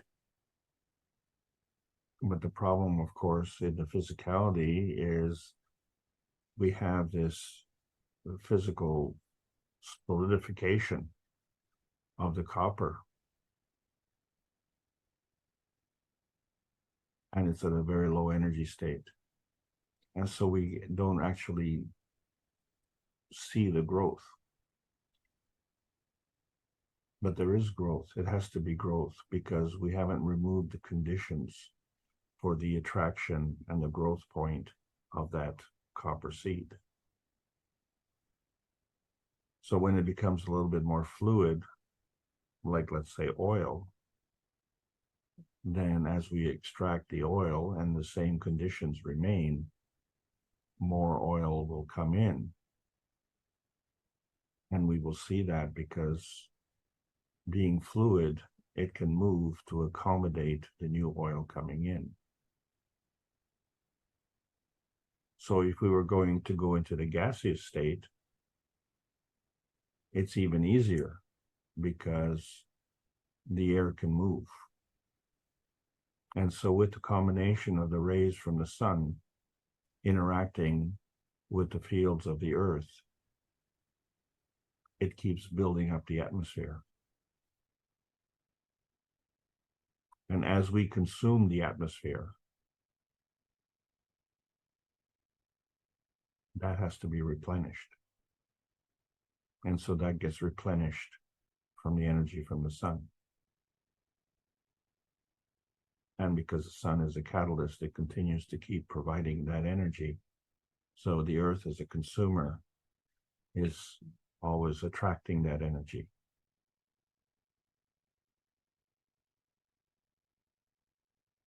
So if we want to focus on what energy we want to attract, we don't focus on the physical aspects of the martial art, but we focus on the self-disciplinary aspect of the intentions of the learning of the martial art, which is for the enhancement of the soul. And so we need to use that as the seed to manifest into the physicality of the physical benefits, health-wise, from the activity, and also from the peace of mind, knowing that at least you're able to cope with the physical part of the physical existence and understanding the limitations of that being what you have with your hands and feet. And so a lot of people have said, well, we see the limitations of the physicality, and so we want to enhance those limitations by introducing weapons. And then we go to having more and more lethal weapons. But as we continue on that endeavor, we come to a threshold where we realize that that advancement will come to a maximum point. And that maximum point, of course, is the speed of light.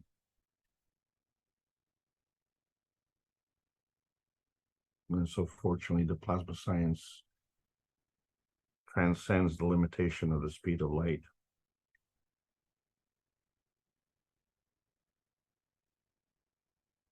Which light are we talking about?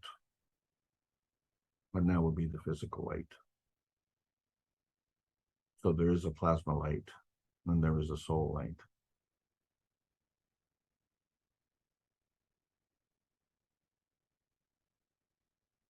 This is the last in the series of excerpts. Is there anyone willing to step forward and read this last one, please?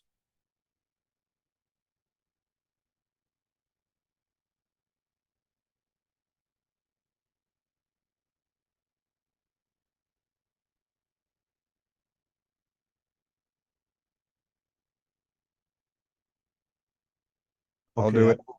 Oh. Save your voice. All the leaders know about the new technology, about Mr. Kesh, and all the developments that are going on. They are only playing this game to keep the masses from knowing. It is such an unbelievable game of manipulation. Now, what about Armistice Day this Saturday, November 11th in London?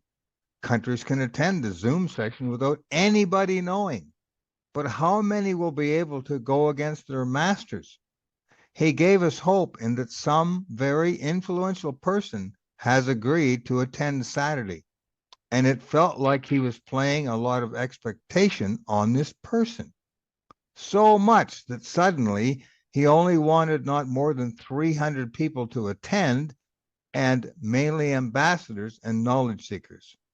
In addition, he said that there was huge news from China and other nations that will have a big effect, and that a government, we are assuming China, will testify to the other companies that yes, they have tested the technology and it works. I'm assuming they will reveal the results of the tests of the creation of materials from the plasma fields. That would shock all the governments into action. It's important for all of us knowledge seekers to pray and keep our intention positive that the souls of the leaders will be brought into the ambassadors' meeting to bring the change. For myself, I'm not expecting anything to manifest in physicality, though it could. Rather, this is about us as knowledge seekers accepting in ourselves that yes, we want the change, and then spreading it across to the leaders' souls through the ambassadors and beyond. Then if the field strength is enough, we should see a shift in the attitude of certain countries, and then a crack, and then a call for more meetings to get the ball rolling.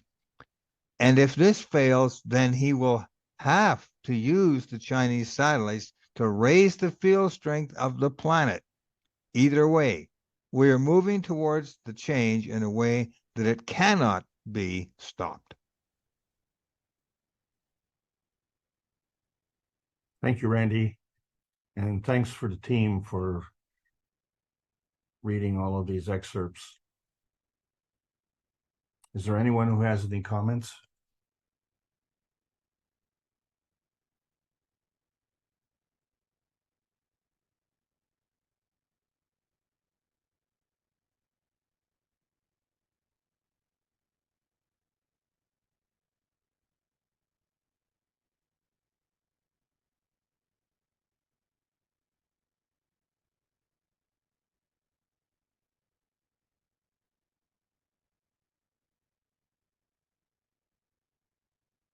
So let's remember the whole purpose of this was to put forward additional intention. And the additional intention in this case was directed at the Fourth World Ambassadors Conference. But we started these intentions to benefit the 5+1 peace negotiators.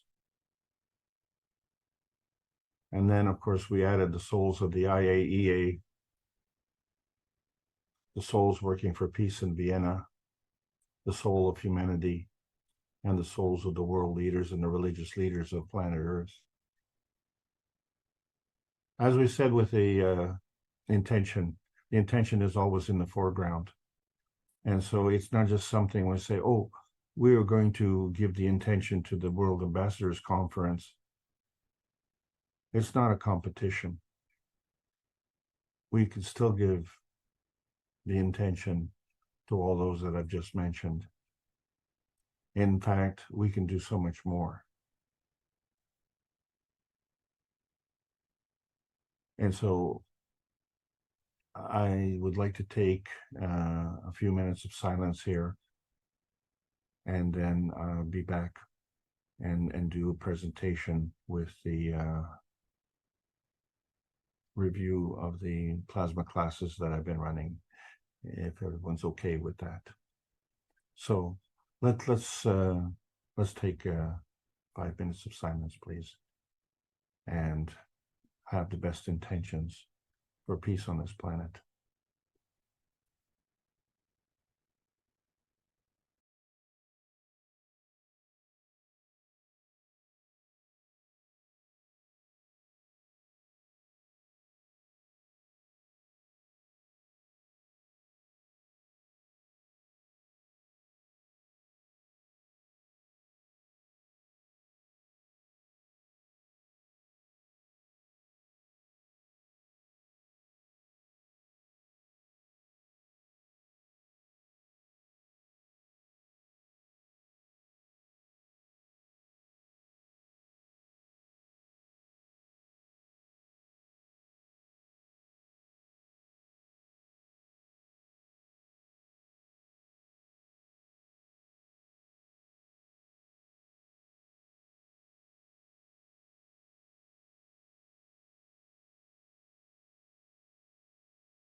Thank you, everyone.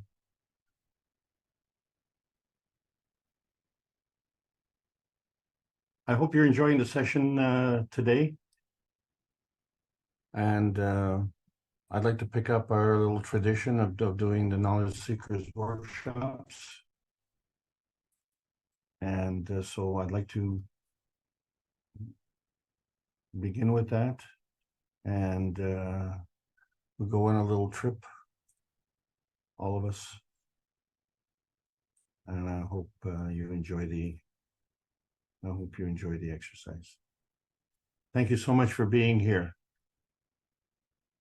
Disclaimer. The information and education material contained herein is meant to promote the general understanding and dialogue of GAN's processing.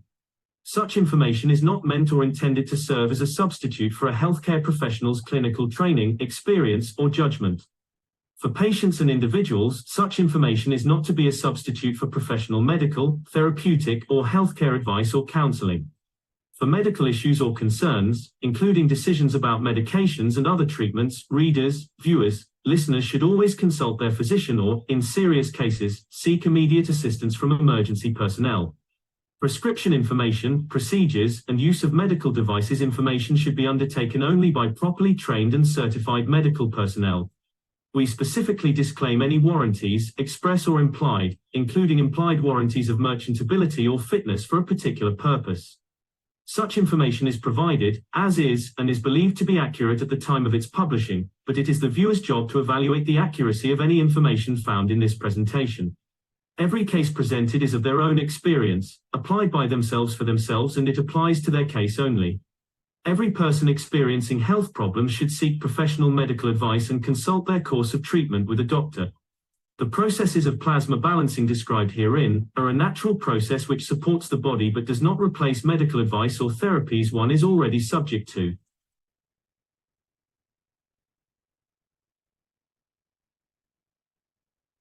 Thank you, everybody, and welcome to another aspect of the show here. And let's see how we're doing here. So, do I have to? Oh, actually, I do not have to.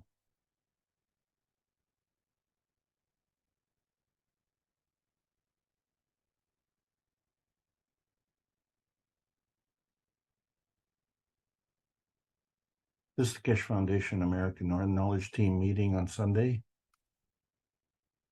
And let's see, I do have to share.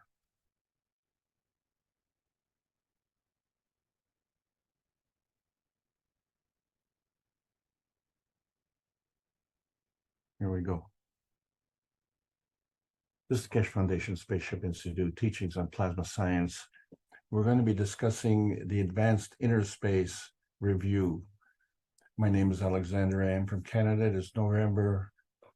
It's actually November the 12th, ladies and gentlemen. So sorry. And this is the Keshe Foundation North America Plasma Education Series. So we are doing this for the benefit of our teachers who have been with us, as we see, over a decade. But there have been other teachers who've been with us for eternity. And so we really have to understand the limitations of man-made laws versus the unlimitations of the universal role of man and the universal laws. And so how they relate.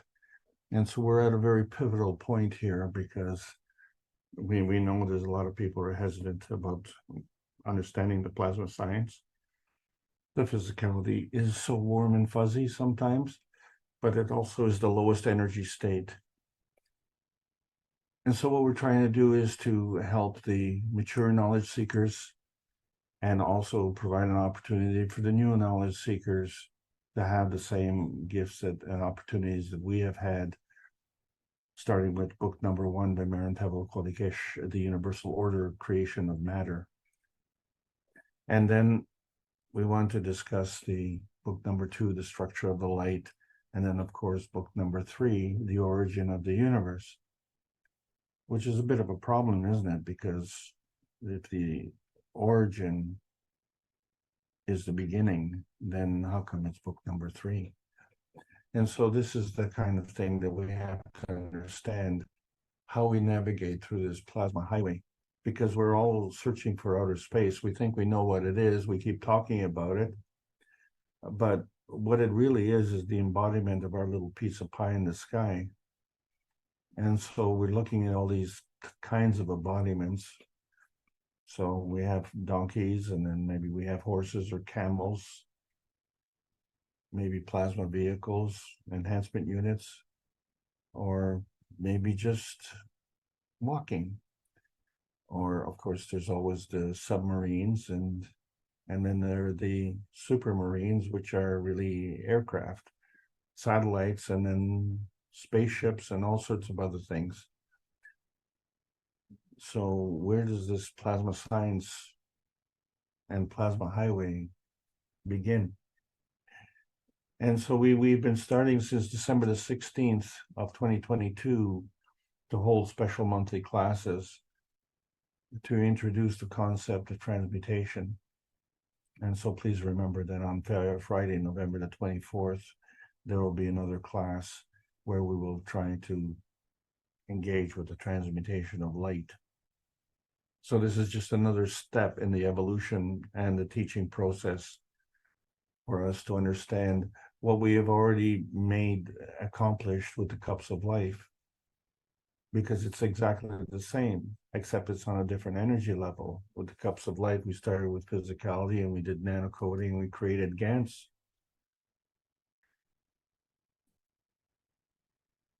And we had a purpose for that. But where did all that come from? And so we did cover our Earth space, and now we're at the conclusion of our inner space. And this is the advanced portion of the inner space, which is a continuation of all the teachings that have been going on for the last 4 years. And this is the conclusion of the inner space advanced teachings. And as you can see, this is a review of what already went a few months ago, starting in February, with the sweetheart, the emotion of vision, the emotion of knowledge, the soul family, soul of inertia, and dream memory, because we're still searching for our outer space sentimental pie in the sky. And the key to this, of course, is that our soul is looking for the source and the link to that source, because we see that we are on this planet, and this planet has a special positioning. It's location specific, but it's not the only planet in the solar system. So each planet seems to have its own position, and that position is different from the other planet, and these positions do not cross over. So the position is different, the orbit is different, the shape is different, even the rotation is different. The only thing that is common is that they're all planets, they're all in the solar system, and they all rotate or orbit around the sun. And we've chosen one of them. So the one that we've chosen is the one we haven't excluded from what we haven't chosen. In other words, we haven't chosen any of the others. And so to know which one we chose, we had to look at our neighbors and see, well, we didn't choose them. And so what was left over, it was Earth. So is Earth just a leftover, or what is it? And so when we look at the relationships of different dimensions, and we see that 1 and 1 is greater than 2. And so the 1 being the feeding dimensions, and the product being the 2, but it's not specifically 2, it's 2 or more. And the reason for that is because the one is not the same one as the other one. One cannot be the same as the other one. This is the reality of the plasma science. And so when we create the third dimension, likewise, we don't lose the first two dimensions. So in fact, the two feeding dimensions continue feeding. Because if they stop feeding, then the third dimension will never be a product. So the three dimensions work together and they're all feedback dimensions. Because in order for the feeding dimensions to continue feeding, the product has to feed back that it wants to be fed. And so when we get that feedback, the feeding dimensions then continue the feeding, and that feeding becomes the feedback to the product. That's just the way it is. And so we're the observers. And we're trying to understand this pi, which is 3.14 and a bit, and a bit, and a bit, and a bit, which, we'll just fudge that over. But we're in that dimension because we're observing those other three dimensions. So we're in the fourth dimension. Well, where are we? If we're going to be somewhere, that somewhere has to be there. And so the three feedback dimensions not only feed back to themselves internally, but feed back to us so that we can adopt them as our part of the dimensions. So by being the fourth dimension, we complete the star formation. But you see, the thing is that in order to establish this positioning, there is this specific location. And so this information is broadcast. And we have tuned into that channel. And we tuned in before we saw it. But the problem is, you see, is that the broadcast is all over. And all we seem to be satisfied with is that just that little piece of pie. Because not only is it kind of warm and fuzzy for us as a home, but it's also sweet. And that's our little sweetheart pie. And that's what we want to discuss today, because you see, the speed of light has to do with the distance and time. But, if the distance is measured in light years, then different distances fail in terms of reference. Because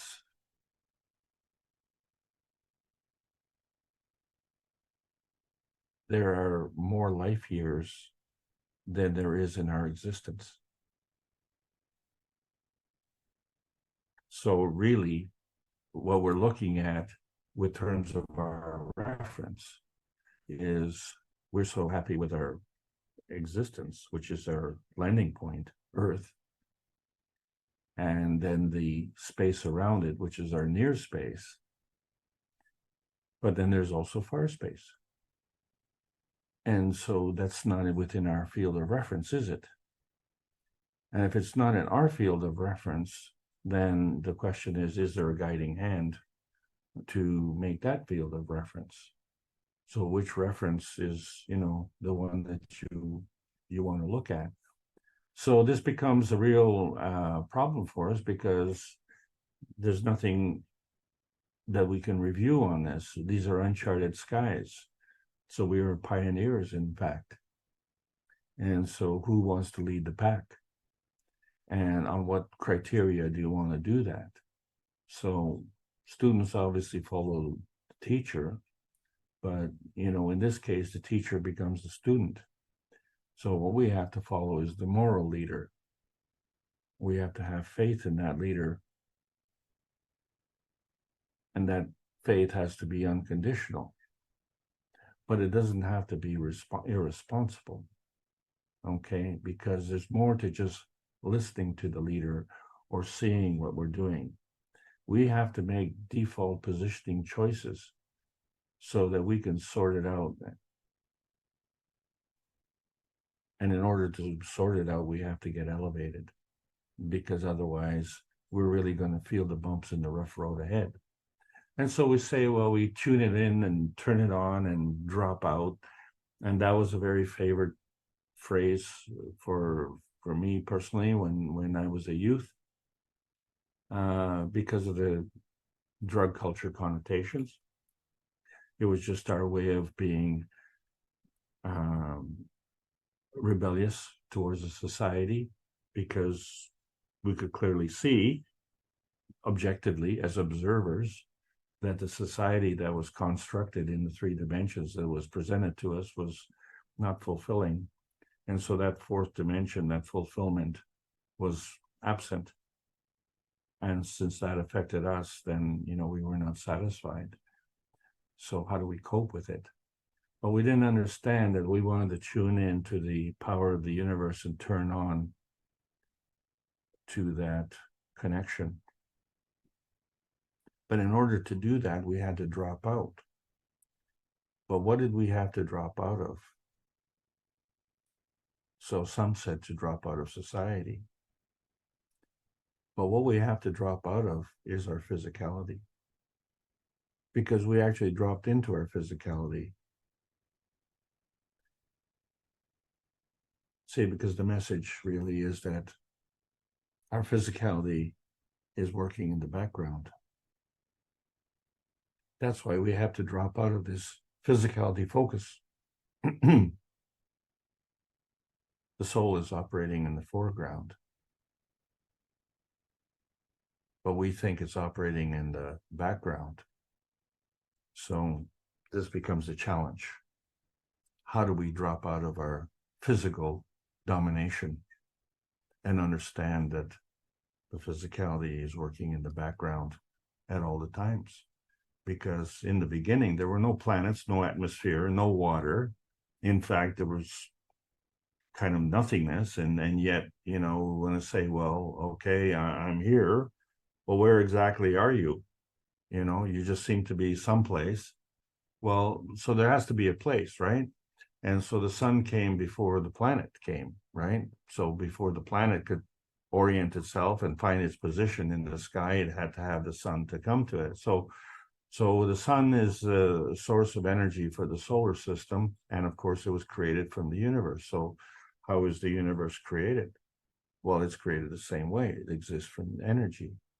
And since this energy is always in motion, then we have to understand that it works in combination. And so to determine which thing it is working in combination with, we have to determine its charge. And so as we bring things that have a common denominator together, as we see in the cover of book number 1, we bring the universal order of creation of matters together, where we bring in 3 different energy fields of matter, dark matter, and antimatter. And that creates a Maggrav condition. So that becomes the focal point of what? What is the source? And so the source could be something on the same energy level, or it could be something on a different energy level. And that different energy level could be higher or lower. So, in fact, when we look at all things in combination, we have to take into consideration that if the obvious is not available, then we have to figure out and understand that there's something working in the background. And so we say, well, in the foreground is our physicality. Well, no, our physicality is the product of what's been going on in our so-called background. So therefore, it's our background is the foreground, and our physicality is the background. This is what we have to understand, because the plasma interaction is the Maggrav condition. So when we look at the infinity loop and we see how all things are working in combination, where we have a magnetical pushing and a gravitational pulling, and then we have this crossover in between. So that's your basic plasma interaction. And so each of the planets did the same thing. They all followed one by one. But the thing is, of course, that that's all we're focusing on is the physicality. The rest of it is kind of, well, it's just there, isn't it? So then came the whole train. Mercury, then Venus, then the Earth, then Mars. Then there was this other planet we call Tiamat, which legend says was there, but was blasted to smithereens by an argument that some people had, and it caused a nuclear explosion. But the reality that we discovered is that outer space is not a place. Outer space is a method of energy transfer. Outer space is this energy in motion. And so this is the connection, because we are now at this landing point on Earth space. So if we have this landing point, then at some point we had a launch point. And we don't know where that was. And we don't know how we got here, but we got through some space. Well, that space was the reality dimension, because that's what we operate in. So to understand where we operate, we have to understand that there's a plasmatic reality. And that plasmatic reality has references. And so when those two references come together and create the third dimension, that becomes your Maggrav condition of a balanced condition. But that balanced position is invisible. It isn't until we materialize into the physical reality that it becomes visible. And then we have to understand that in its physical reality, it has to be maintained, you see. So the physical reality becomes the product in the physical reality. And to be maintained in the physical reality, it has to be fed by the plasmatic reality reference fields. So this plasmatic reference fields maintain the physicality in this energy state. But we have to understand that when we say the plasmatic reality, we're not saying which energy state, because there are many different energy states, and that's the point. So when we look at our man space and we say, oh, you know, we just have our body that's in the physical matter state, and our body is on the earth body, which is in a physical matter state. But that is the product. And that is the product of the dynamic interaction of the soul of the man and the soul of the body. And what is the conveyance means of transferring this energy? And so we found with the cups of life that it has to do with emotion. And with the cups of life, we have this nano state and we have this Gans state. And to understand this, we have to understand the nature of the cells in our body, you see, because our body is comprised of a bunch of cells, over 70 trillion of them. And each cell has a soul. So we really have to be well organized. And, you know, when we look at our physical space, we can question ourselves as to how well organized we are. And remember that when we question ourselves, we're questioning ourselves with the organization system of the plasma physical body. So plasma, by definition, is a kind of energy state. And there are different kinds of energy state. So the lowest one is our earth space.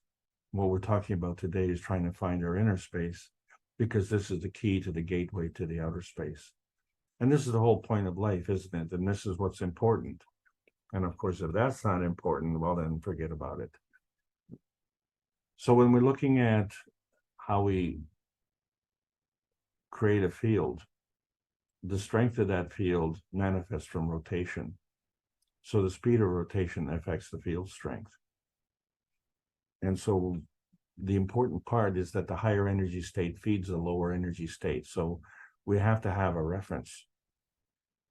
And so this speed of relation comes into play because these field relations have to be accommodated for.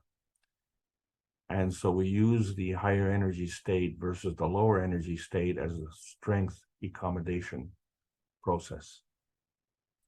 And so energy states can change, and they can transcend multiple energy states. And they do this by an order of magnitude. So yes, this earth space is a kind of energy state, but the plasma in science is bound to the ethos of the universe. So there are a different set of rules.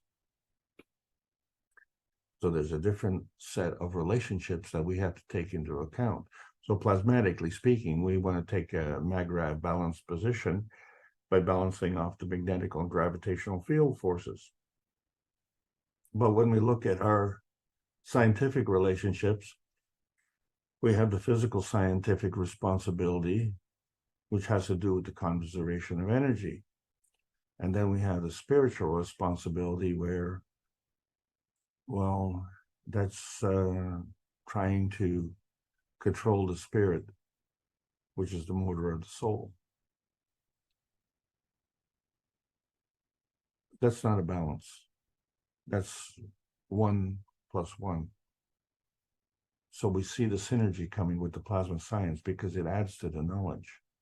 So if we say the scientific responsibility is 1 and the spiritual responsibility is 1, not the same one, the different one, but they come together and they create more than 2, because you still have the first 2. Well, with the plasma science, it adds more to that knowledge.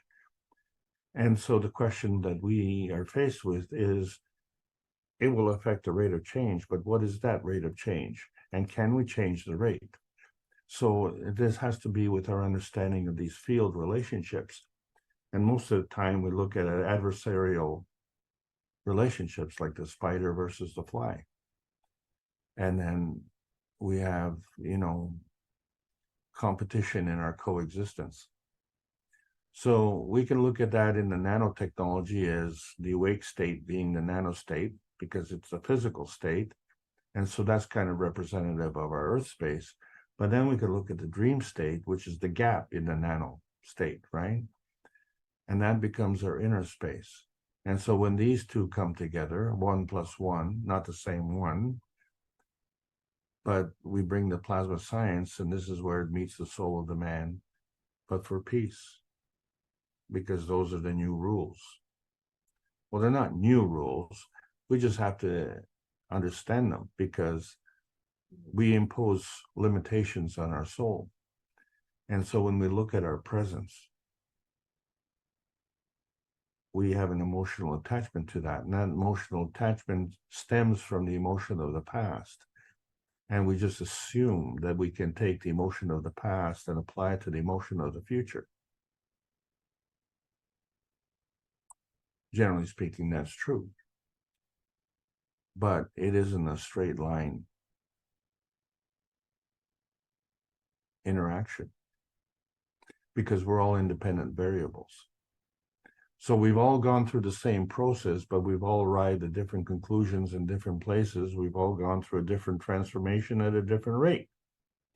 And this is all based on the feeding from the sun and the feedback from the earth. And this creates our environment, which is the inertia field that we operate in, and we trust it. That's why we were born. We trust this inertia field. But we all have different degrees of trust.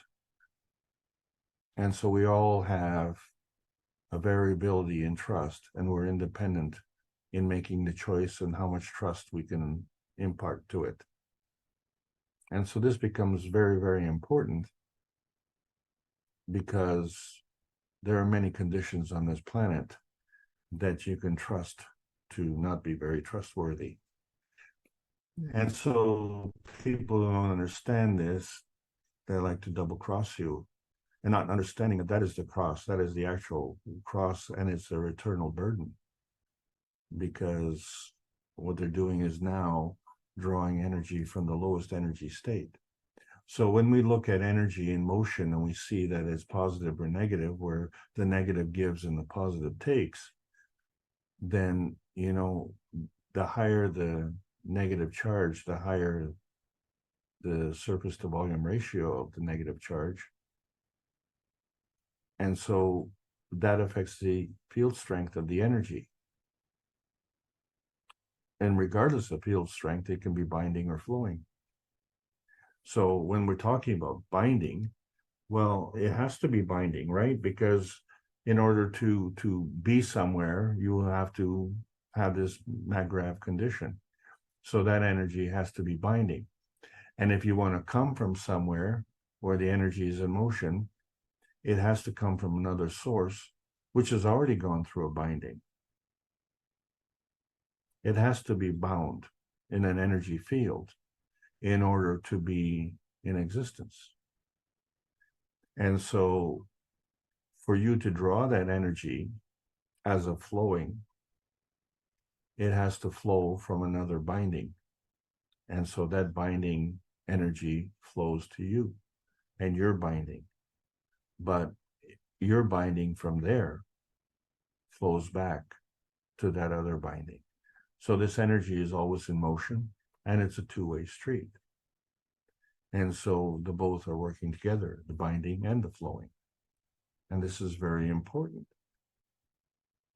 because we need to exist in this binding field. But one of those binding fields is the physical field, and the other binding fields are in the plasmatic field. And so that binding energy in the plasmatic field is unconditional. The binding of the energy in the physical field is at the expense of others. And this doesn't really make sense, does it? Because if you're binding energy from the plasmatic field, that energy is worth orders of magnitude in higher field strength. And so why would we make the choice to draw energy from the weakest, the physicality of someone else who also has the same option that we do? So we were literally depleting the energy that someone else has gathered. Well, that doesn't make any sense. But what it does do is it segregates our soul vision from the point of transformation to what we call the physical transportation. And so our focal point becomes slightly shifted so that we can't see the soul of the man and the soul of the body. This becomes the soul vision that was part of our manifestation. The only thing that we can see is the vision from our soul of the physicality around us. And that's all we take into account. So we become very limited in terms of our soul vision. So to understand the plasma science, we have to understand the nature of the energy flowing and how it still fulfills our binding requirement for self-serving, so it's being self-serving. But the benefit comes when we're self-serving at the enhancement of others, because when we're drawing the energy from others, if they are doing it graciously, they're not giving from their physicality, they're giving from their soul. And that soul energy is on a plasmatic level. So in order for us to gather that energy, it would be to our benefit to give that energy on that same level. And so that way the energy becomes binding and it becomes flowing and it becomes transferred at a higher energy state. And so these are the plasma rules, you see. And so we've seen this happen because in our emotional affinity to Earth, we're in the biosphere range, right? So this is the range that we operate in. But clearly we can see that when we look at the zinc GANs and the CO2 GANs, we say, oh, well, they're both white, but they're a different kind of white. So we can tell the difference. But that GANS is created and held in a physical bottle, which is transparent. So we can see the GANS inside the bottle, and we can see the water, and the water is also transparent. And then there's a hole in the GANS, and it too is transparent. So we have the physicality, which is transparent. We have the liquid, which is transparent. Then we have the plasma energy, and it too is transparent. And so the only evidence that we have is the feedback that we get. And we see that is kind of circular, indicating a rotating feedback. And so the one feedback works with the other feedback. And so the rotating feedback is a feeding byproduct. It's a process of a process. And we see that in the physical state. And another thing that we see in the physical state is with the X-rays, is we see the gravitational field effect, which is in fact the manifestation of the physicality is the materialization effect, right? And so when we're born, there's an interesting anomaly is with the heart materialization precedes the brain materialization. And then there's the blood materialization. And so the blood materialization flows throughout the body. But when it comes to the brain, it encircles the brain. And so this is what we see in an X-ray. When we look at the materialization,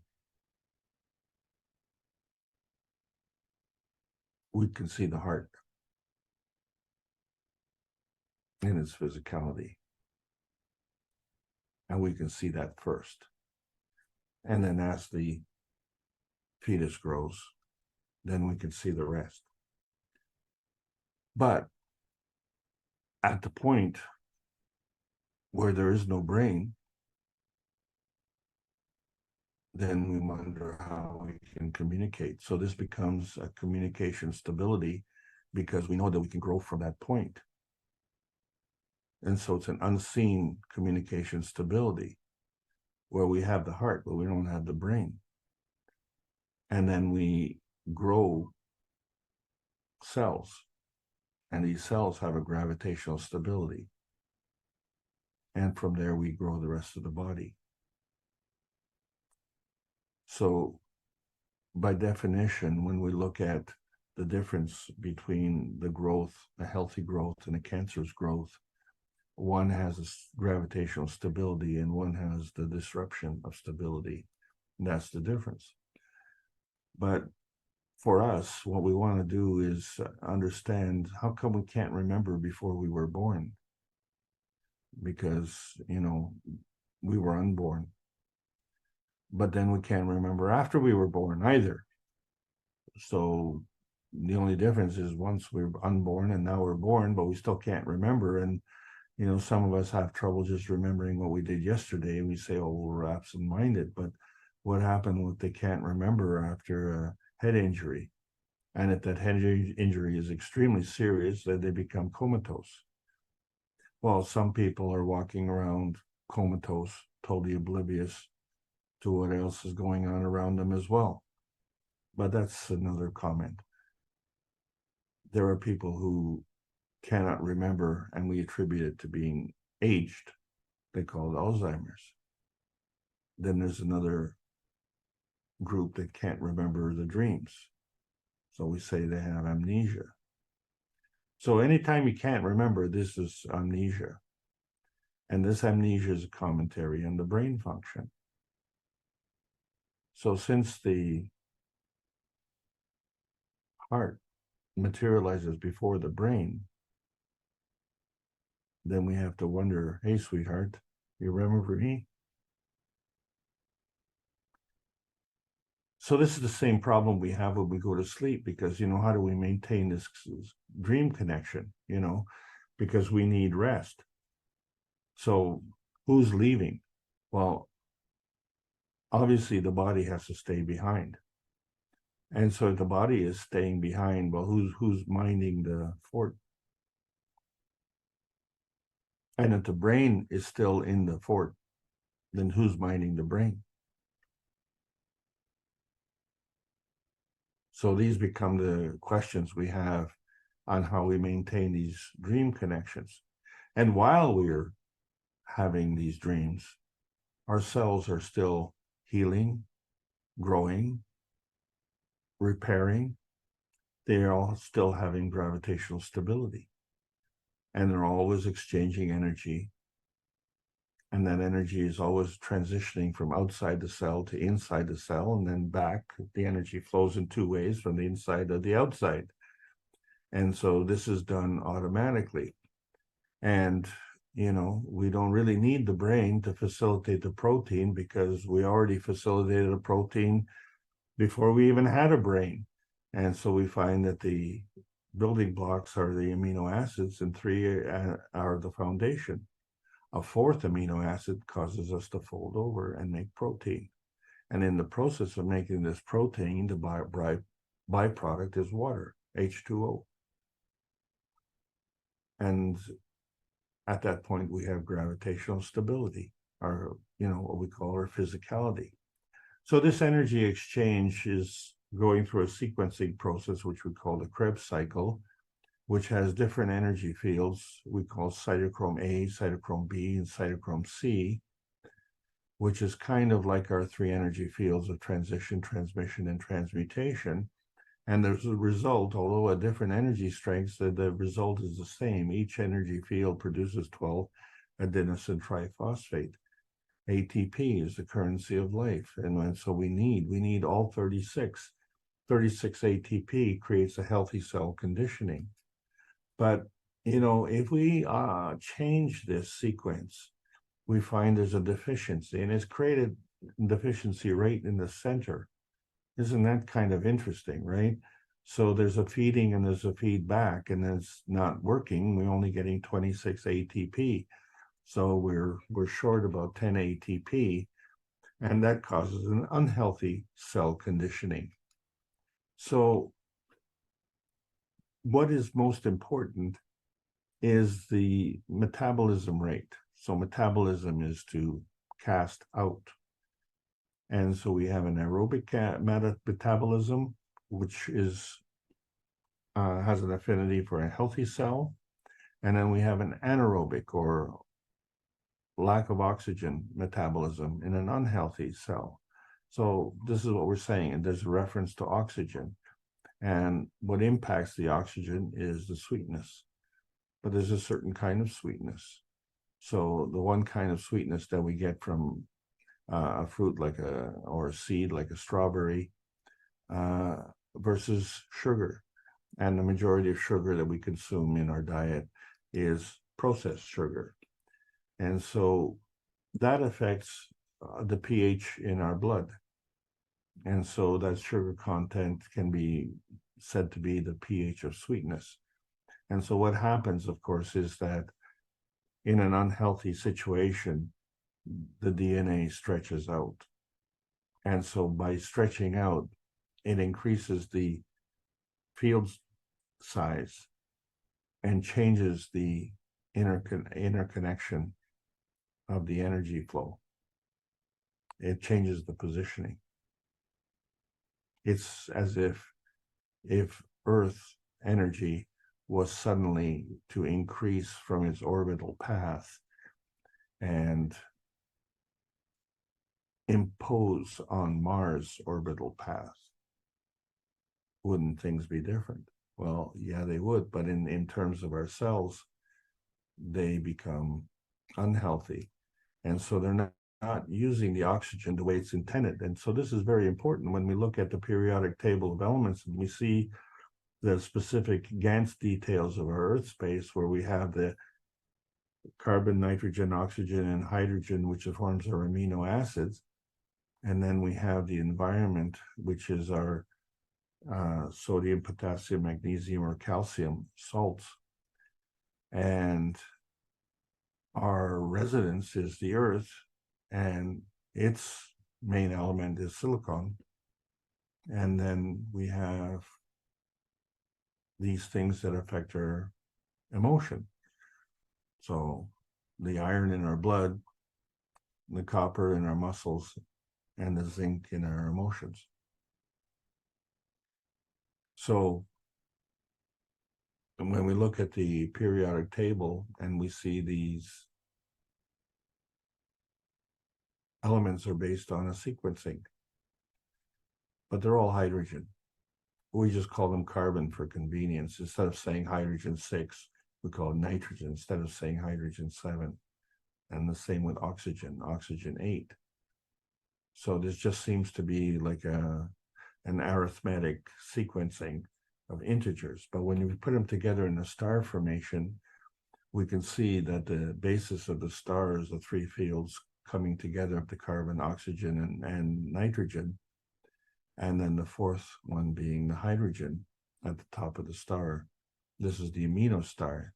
And so we find that the field strength of each position, and each one being a magrav. And so we can see clearly that each magrav is different. And that affects the positioning. So if we look at the oxygen and we say, well, that's hydrogen 8, and hydrogen is a combination of electron and proton and the interaction there form. So we understand that water includes hydrogen and oxygen. Well, wait a second, we already had the hydrogen in the oxygen. So in order to become water, we have to add more hydrogen. And so we see that there's a balance between the two hydrogens and the oxygen. So when we have a balance of magnetical gravitational field, we call that a magrav, but clearly this is not in balance. So the structure of the water molecule really cannot exist on its own this way. It has to work as a team together. And so we look at the oxygen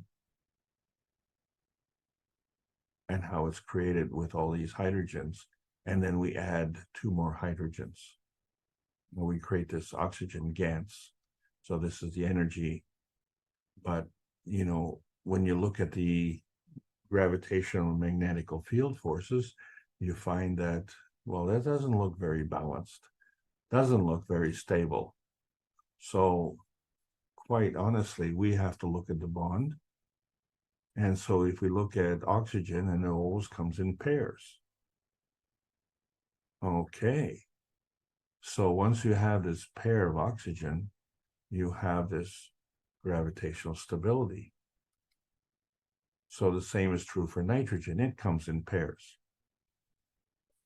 But when nitrogen hooks up with hydrogens, we find that it will hook up to maintain the stability as 3 hydrogens with nitrogen.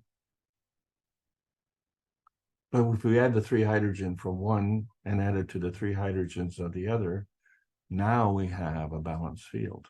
Now we have gravitational stability. So that's working out fine. And so CH3, which is a sugar, also has the same format and also has gravitational stability. Okay, well, this is good so far.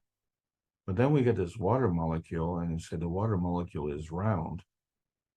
And so if we were trying to hook up these hydrogens the same way, we have gravitational stability because it is symmetric, but it certainly isn't even. It's got a bit of a cockeyed look to it. And so when we look at carbon dioxide, it actually has to depend on 2 other oxygens. So the carbon is at the center and the oxygens are on the outside. So that's how it maintains its gravitational stability. But the interesting thing about carbon dioxide, it's heavier than air. Well, I guess because carbon is physical and oxygen is gaseous. And so carbon dioxide is lethal in its physicality. But when we look at GANS as a plasma gas, we find that a solid is on the physical plane and the gas is on the emotional plane. And a plasma gas, which is gas as a nanosolid, is CO2 GANS, is life-giving. And this makes sense because our body is made of GANS. And so our body becomes a GANS spaceship. So this becomes very important to understand. So wait a second. So we have all of these emotional organs. Well, we understand that the brain and the heart, has an emotion. But so does the liver, and obviously the reproductive system, the autonomous nervous system. It affects our cells. And of course, that all affects the electron transport system, which is this unseen communication stability that we have. So we have this plasmatic manifestation that starts from our brain and our heart. And we end up with this physical materialization of our body. And so all of this becomes a product of all of these emotional factors that we take into account. And so this is the same thing with our planet Earth. We see that we have two rotating fields in our hemispheres, and they're twin hemispheres, but they rotate in opposite directions. Yet when they come together to create this Earth space rotation, in its gravitational stability, the Earth only rotates in one way. So that is the limitation of the physical science. And so when we're looking at the principal interaction, we have to choose the equality reference point. You see, because the interaction between the sun, which has this binding energy, and the field of the Earth, which has this binding energy, the combination of the two have this gravitational stability, despite the fact that they have different field strengths. So that interaction, that principal interaction, becomes the equality reference point. So anytime we look at this dynamic transfer state, we have to see how the energy is coming, converging, comes to the point of conversion, and then diverges. So in the one way, we are seeing how this energy becomes gravitationally stable in the one direction. But then another thing happens.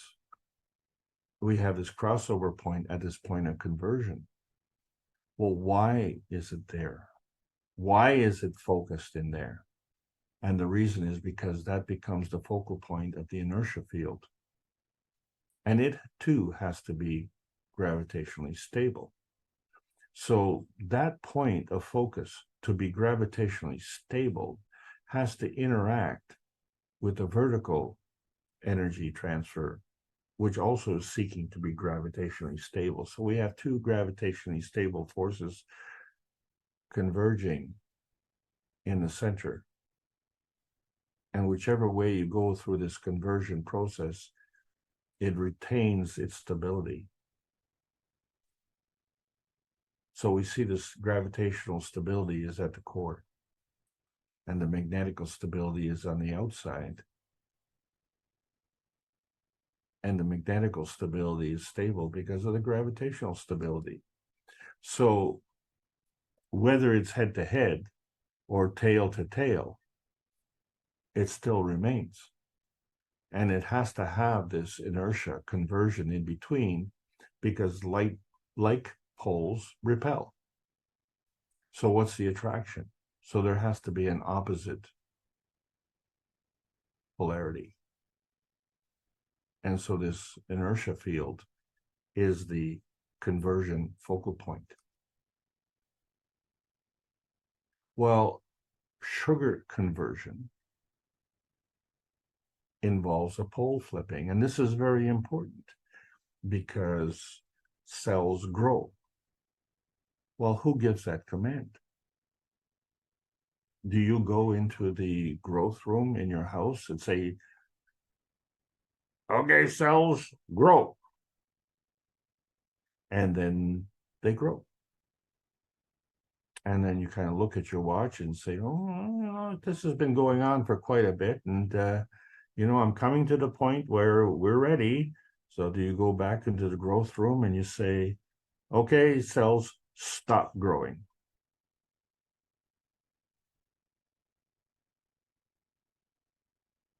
This is how we see our physicality as being the dominant force.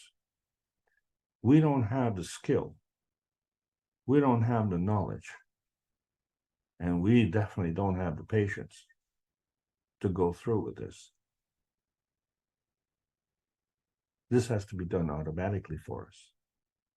And so in order to stop and start growing, there has to be a pole flipping. And so this is done through sugar conversion. And when we are in a healthy cell position, we can create 36 ATP for every one molecule of glucose.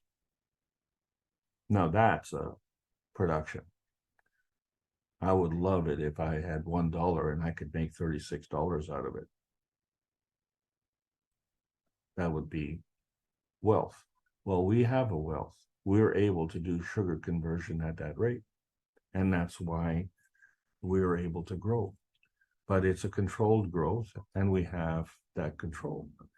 And so we see that the amino chain, how it's formed when you bring the three together, opposite poles attract. So you can see that the poles actually have to flip around. And so three become the chain. But when you have a fourth one, they have to fold over. And that creates protein. This folding is virus assisted.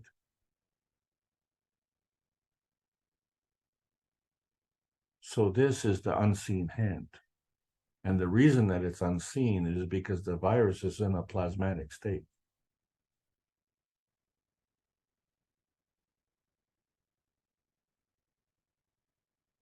And it's doing this all the time. So if you go into the growth room and you say, okay, cells, you're going to grow now, which cells are you talking to? You have 70 trillion of them. And when are you going to talk to them? So fortunately for us, these cell growths are virus assisted. So this becomes very, very important for our existence. And that's plasmatic. But in a physical state, they become bacteria. And so we have the bacteria that facilitates growth also. And we have aerobic and anaerobic bacteria. And so the aerobic is oxygen loving and the anaerobic is devoid of oxygen. And so what happens? When we have oxygenated bacteria, we have growth. And when we have anaerobic bacteria, we have growth. But it's a different kind of growth. We call it decay. And so the bacteria that facilitates our growth with oxygen, when we stop breathing, that becomes anaerobic. And this is why if you have roadkill on the highway,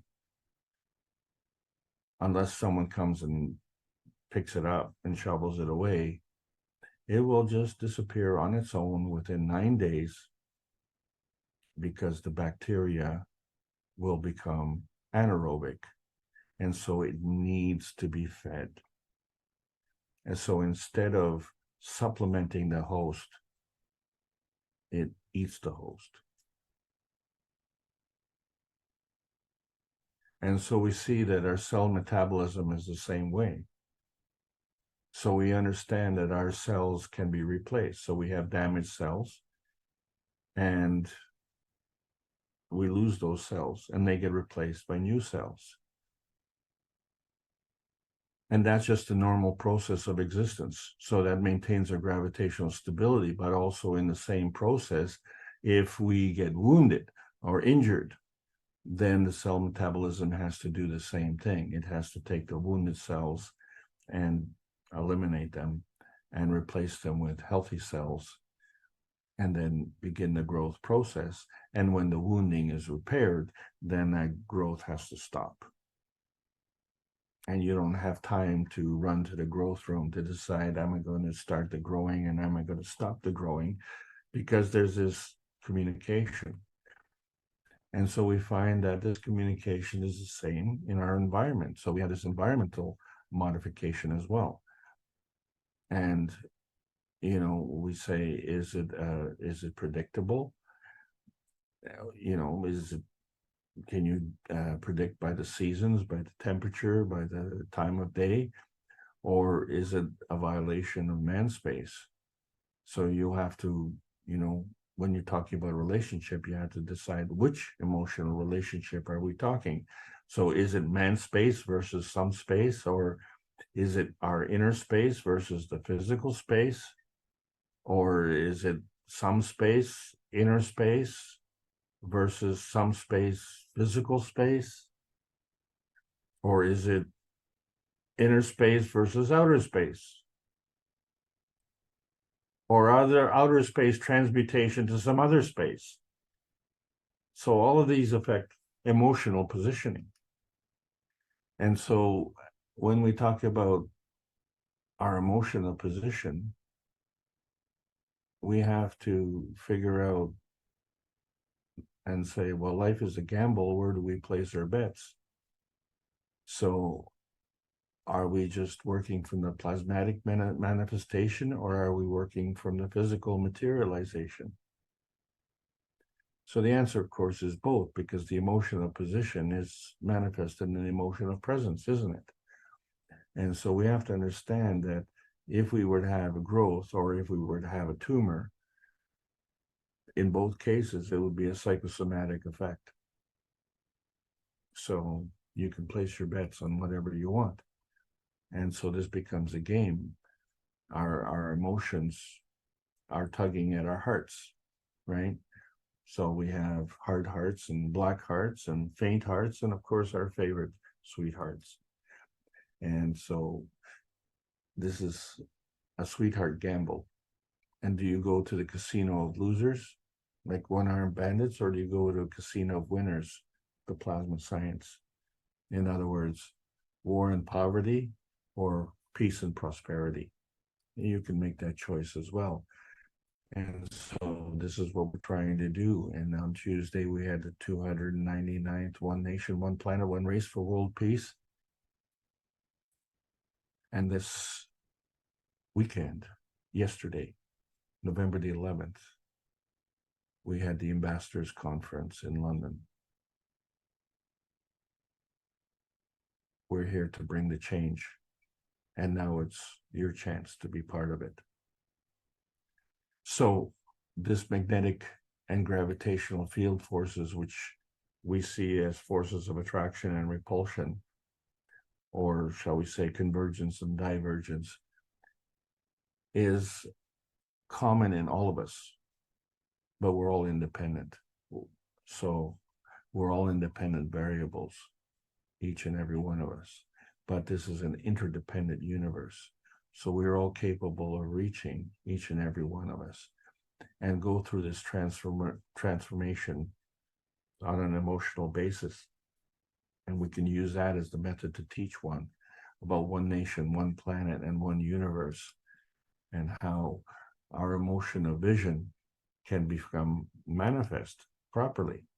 So the emotional vision, of course, we see it in the physicality, but we say that physicality is what we see with our eyes, what we see with our ears, right?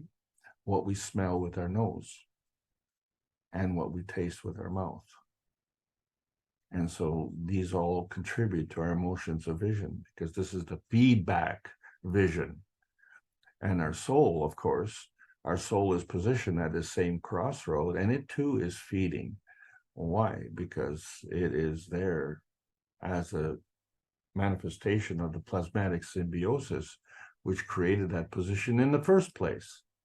So we find that our plasma emotions are something that emanates from us, and ideas come from our brain, and in the process of giving an idea, we don't remain with a hole in the head there. This is energy that we can share. And the same thing happens in our heart. When we wish something or we have courage, we give it love, we were not creating a hole in our heart. But some people, they like to drill a hole in their forehead to open up the third eye, foregoing the fact that there's a plasmatic symbiosis that comes from the PM ticks and comes from the X-rays or comes from the gamma rays. These are all energies in motion, and they're all non-visible. So our vision becomes non-visible too. It's imagination. We see it in our mind's eye. This is the project of your vision. You see it the way you see it. And some people, they see this. We call them clairvoyant. They have the ability to see your aura, and they can interpret your aura. That is a skill. And as such, being your aura is a representation of the emotion stemming from your soul. They have the ability to see your soul.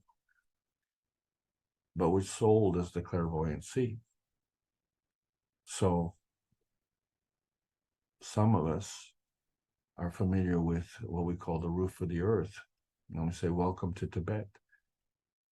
But interestingly enough, when you look at the artifacts in the earth, there you find seashells.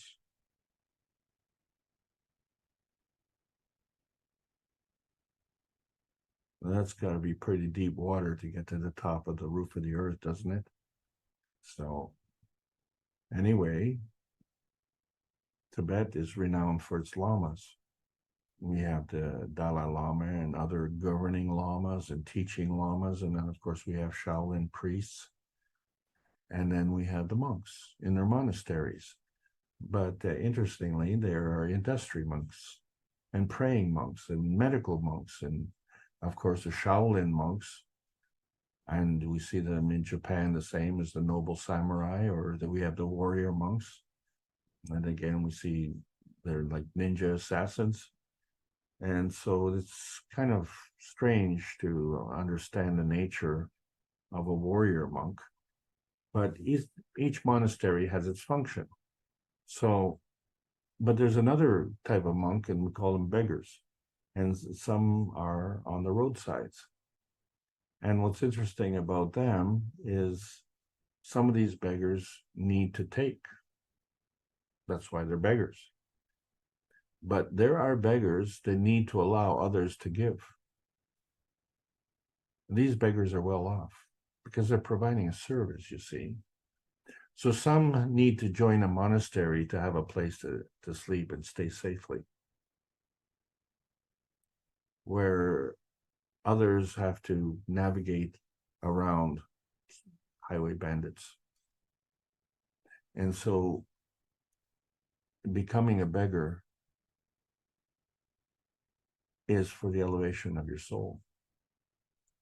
The soul of man, that's the essential you. That's how you interact between the plasmagen state and the mattergen state. So when we look at the soul of the body, well, that's actually the surrogate you. That's the interaction between the plasmagen state and the environment state, the small lamb matter state.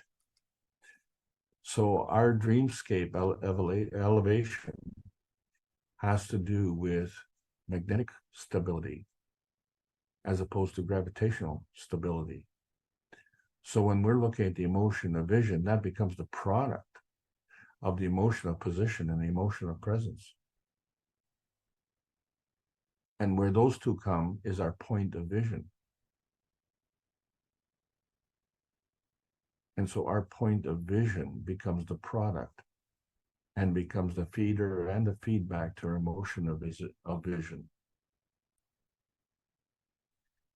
And so the earth also has a dreamscape point of vision. That's the peace dome. And the peace dome can give and take energy. And we have a cell. It is structured just like the Earth's peace dome, and it can give and take energy. So the question becomes, what is the source of your inspiration?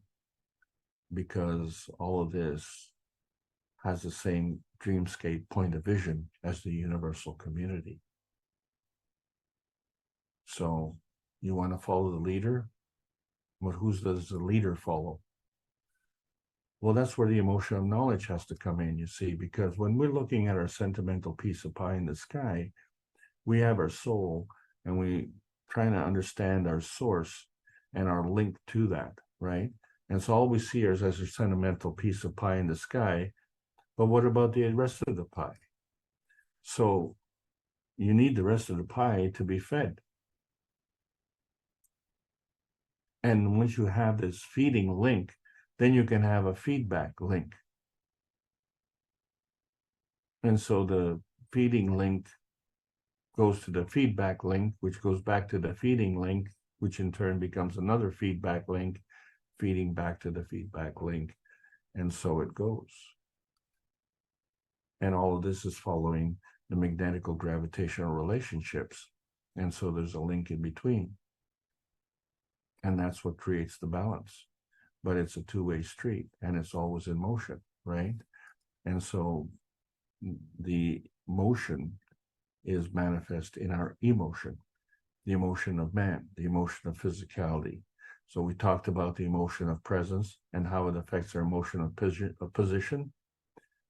And that is actually reflected by our emotion of vision, whichever direction we're looking at.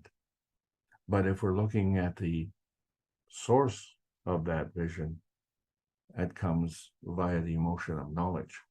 Because when you were born, you didn't have a brain. You started with the heart.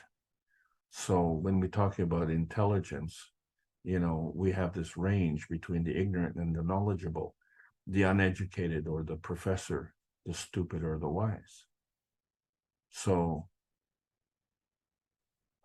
this emotion of knowledge, was that intelligence feeding or was it memory feedback?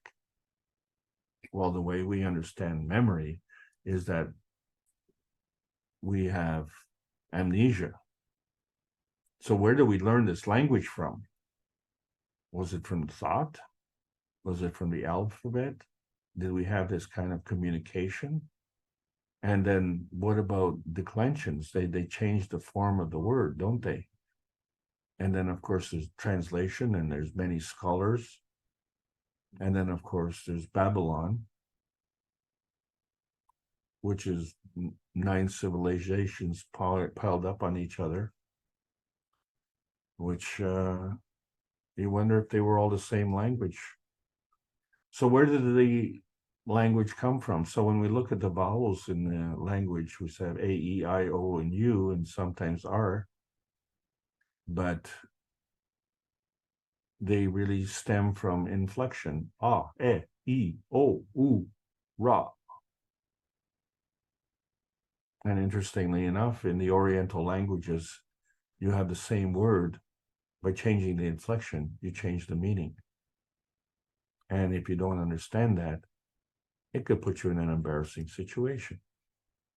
So in the Tibetan Buddhism, which we talked about at the roof of the earth, you know, they have this chanting, Om Mane Padme Hum. But, you know, they keep repeating it. And every time they repeat it, it's not the same, is it? It builds up, and it builds up. And so this point of chanting is to put them on the path of life with intention and wisdom so they can achieve the pure body, the speech and mind of a Buddha. Well, that's great. But what about babies? You know, they had this goo goo gaga baby talk. I think monkeys have the same type. And then horizontal people may growl or bark. vertical people, well, they communicate differently. They have secretions, right? So if you are nibbling on a plant, it'll secrete tannin and cause you indigestion. So you better move on. And then, of course, there's insects, and they have this buzzing, and each of them have this kind of unique buzzing. So that's one way they can home in on their home. But what about protozoa? What do they say? They're only single cell organisms. So there has to be some kind of plasmatic communication. So is this an emotional feeding or is it a memory feedback? And say, well, you know, how smart are they? Do they have a brain, or is it the emotional knowledge? And so the same thing happens, you know, us as humans, we often refer to our mentors. So as a player, you have a coach, or as a student, you have a teacher. Child has a parent, or an apprentice has a master. But what happens when you're the last man standing? Who's your mentor? Uh-oh. That's a good question, isn't it? Oh, I don't know. Well, there has to be some kind of knowledge transfer. So we find that the emotion is energy, and that energy is a charge in motion, and it conveys knowledge. So that's intelligence in motion. So the motion is a byproduct of the feeding process. And the memory is a byproduct of the feedback process. But if you don't have a brain, how can you feed back? You know, because if the heart is the first thing, and it does that without a brain, no brain is no memory. So what exactly are you feeding back? And you have to feed back because you'll never get the brain. So we find this knowledge comes in flavors. We have a broad spectrum of knowledge, which comes from a broad spectrum of emotions. And all of them are feeding and contributing to gravitational stability. Excuse me. So this knowledge is in motion. And you have a choice to take what you need or give what you don't need.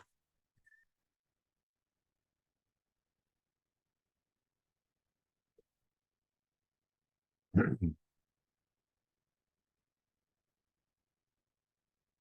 you absorb what you need to enhance your soul. And you admit to enhance other souls.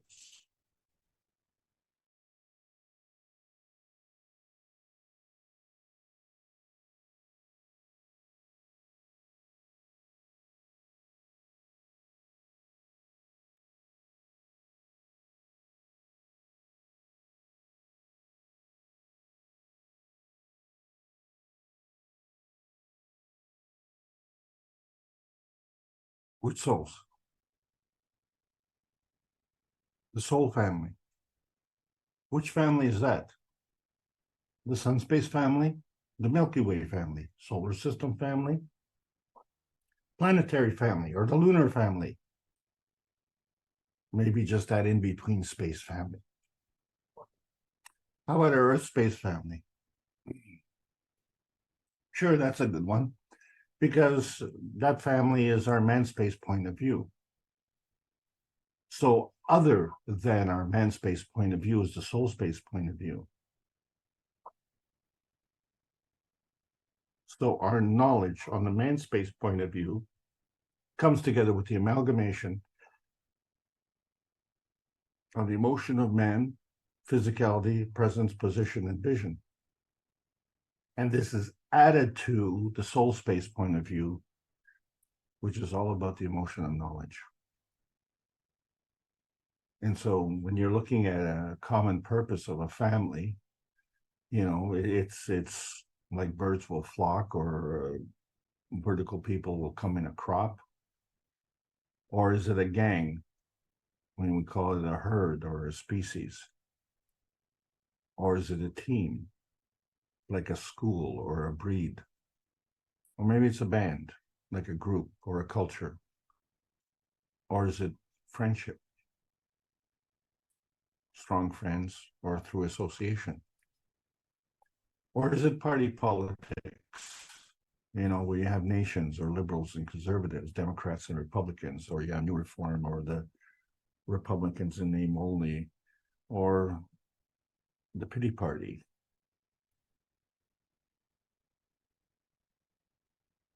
Or are we all part of the Earth Party? And so we're all variable. Well, what about the marriage family?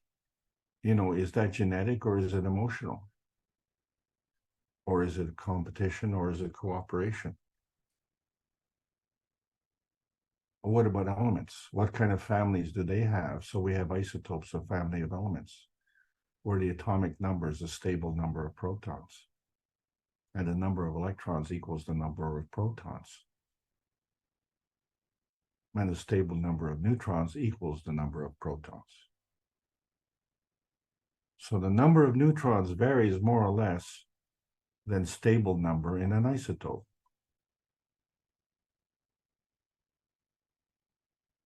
So the isotopes are considered unstable, right? So the stable isotopes, however, identify as families. So we find that carbon-12 is the stable family, and carbon-13 and carbon-14 is the isotope. But the common mass number is not a family. So in other words, carbon-14 isotope and oxygen-14 isotope is the same as nitrogen-14, which is a stable family. So we can see how we can pick our family. So is it a genetic family? Is the family only related to parents and children, or just your children, or just your parents, or is it extended family? Or what happens if you have part-time lovers or adopted children? Is it just a genetic family? But, you know, if we are part of this biological family and say, well, our children are an offspring and of the basic family, and the basic family is created from the in-laws, which are part of that family. So there is a genetic investment in that biological family. But, you know, if there's a divorce, then, you know, and there's a remarriage, then that kind of changes the physical family, doesn't it? And if that changes further and has another offspring from that extended family, then there's a question: is it's not genetic or it's not physical, but maybe it's emotional. But, you know, what about the human family? Because we're a species. So we have vertical and horizontal families, genetic families. We even have genetically modified families. And so when we look at these families, we see there's a maternal RNA. Well, there's also a paternal RNA. So if we look at racial families, okay, well, let's say I could be born in England and living in Canada, so I have the same language, different accent. But I could be born in Africa, living in Canada.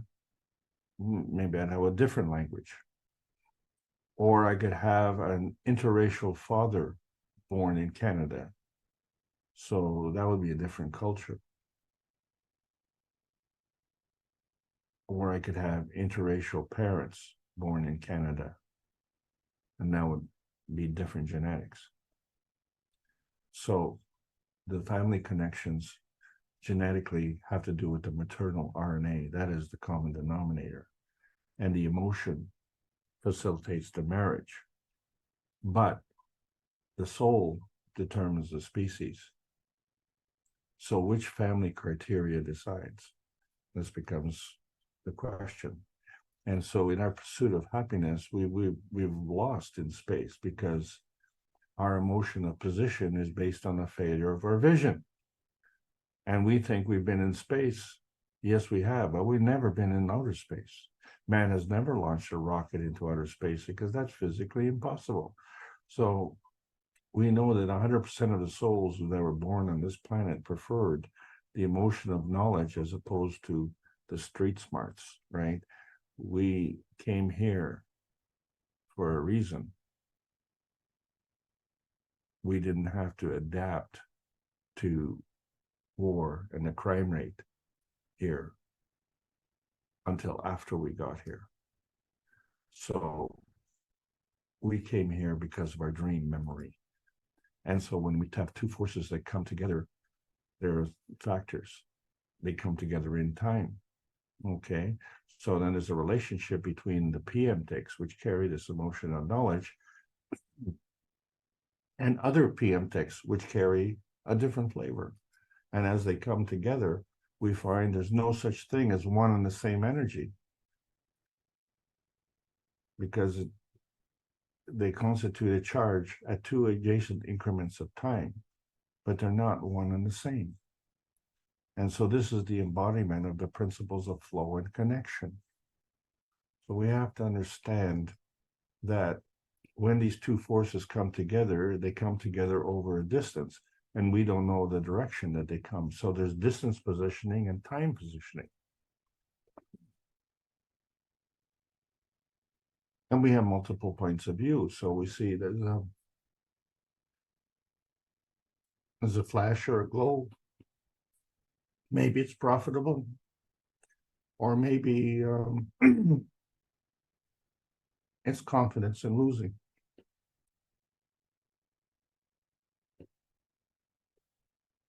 Or lack of confidence in creation, or a lack of gravitational stability, because we're either deciding to account for or discount for. And as such, sometimes we create a blast, or we create bountifulness, or we create a genetic defect. Oh, so many points of view. So they come from these math anomalies. You know, when we add things together, like 1 + 1, it comes to more than 2. And we have other math functions like multiplication. And if we take 1 times 1, well, that only equals 1. And when we divide 1 by 1, it still equals 1. Well, that's kind of strange, isn't it? Do you ever wonder about that? So if we understand that we have 2 feeding dimensions, and the third one is the feedback dimension, and so we're the observer, we're the 4th dimension. Okay, well, this is pretty cool. So let's see how that affects things. So what we're looking at is the inertia manifestation when 2 forces come together. So we take into considerations the distance positioning. And if you're going to do that, then you have to compare that to 2. And then we're going to take into consideration the time positioning. So in order to do that, you have to look at 2. Okay, so now we're starting to involve other things. And so this inertia manifestation becomes a manifestation of a kind. And it all has to do with the magnetical feeding of the PM ticks. And each of them come together as an energy pack and converge into principal field, transition field, and a convergence field. So that creates the gravitational maggraph. But that has to have an interaction with the environment. And that has to have a feedback from that environment. So that becomes a field interaction of one maggrav with another maggrav. And that field interaction is the inertia manifestation. And because it's conditional on the positioning and it's conditional on the distance and the time, then that becomes a variable. So let's take that into account. We have to look at these variables. So we see if we were to add 1 + 1, and we said it's more than 2, which means if we add another one, it's still going to be more than 2. We can keep adding more and there'll always be more than 2. But if we multiply and add another one, so 1 times 1 is 1 times 1 is 1, it remains the same. And then if we do the division, 1 divided by 1 divided by 1, it still equals 1. Wait a second, something's not quite right here. So the first one is fine because every time you bring all these fields together, it's always more than the combination of 2. But if we were to take one product and just look at that 1 and say 1 times 1 and take the product of that times 1, it's still 1. And then if we divide, it's the same. Well, what about the other one? Let's just, reverse this. Let's take 1 times the product of 1 times 1. Well, it still comes up to 1. And if we divide, the same still happens. So there's something funny going on here.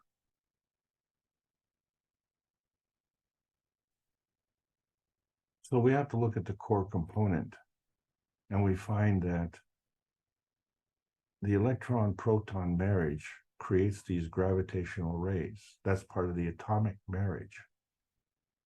But what we have to see is that they're magnetical PM ticks, and we have to decide, is it plasmatic or is it physical? And then understand that the physical is in the background and the plasmatic is in the foreground. So you, as the observer, now you can say, well, if I add these 3 fields together, I will have more than 3. Okay, because I'm none of those 3. So, but the fact that you exist is more than 3. But if we multiply, and these are all 3 different fields now, they still come out to 1. And we can see that.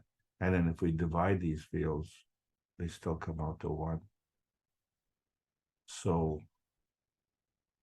is the multiplied 1 and the divided 1 the same 1? Well, no, they're not, because they are affected by time and distance and positioning. What you're looking at, these inertia fields, right? That's what they are. And you're the observer of these inertia fields. So the inertia of relations has to do with accommodating the strength of the field by the relationships. And the higher strength feeds the lower space. So there's an earth space, which is a kind of energy state, and it is gravitationally stable. But there's an inner space, and it too is gravitationally stable. And it is bound to the ethos of the universe. So now we have to take into consideration the synergy fields, where we see that we add all these come together in a gravitationally stable part of the star formation. But when we look at the creation dimension and the decay dimension, which are part of the creation, that becomes the completion of the star formation. And so they all work together in a maggrav condition. To understand this in more layman's terms, if we look at a soccer game and we see that there's 2 teams, there's one team on one side, one team on the other side, and clearly they're not the same team. We don't even know if they're professional or amateur, but does it matter? No, because there's a third team, and it's the observer team, the fans in the audience, right? But when we play this game, we have players. So the players are part of the team. But when we look at the other fields on the field, we find that there's a back part of the field, a middle part, and a front part. There's also a left part, center part, and a right part. And then there's a combination of it all. So really, a soccer game is a bunch of mini games. So where we have on one side, we have the left back, and he has a game from the player from the other team, who is the right front. So conversely, the left back of the other team has a mini game with your right front. And so we see clearly that there's a bunch of mini games. But there's another team, and that's the audience. And there's more than 2. In fact, there's a lot of us. There's a lot more.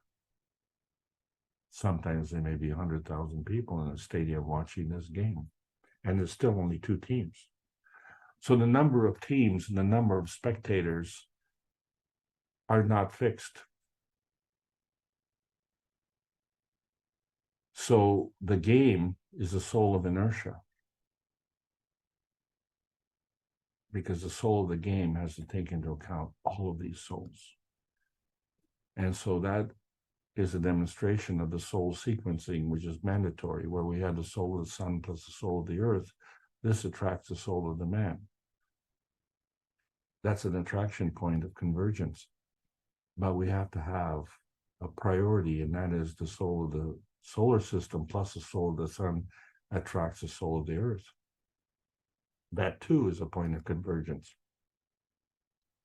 And if the soul of the earth and the soul of the sun attracts the earth body, then now we've gone through an inversion where we have the soul and the earth body and the soul of the earth body.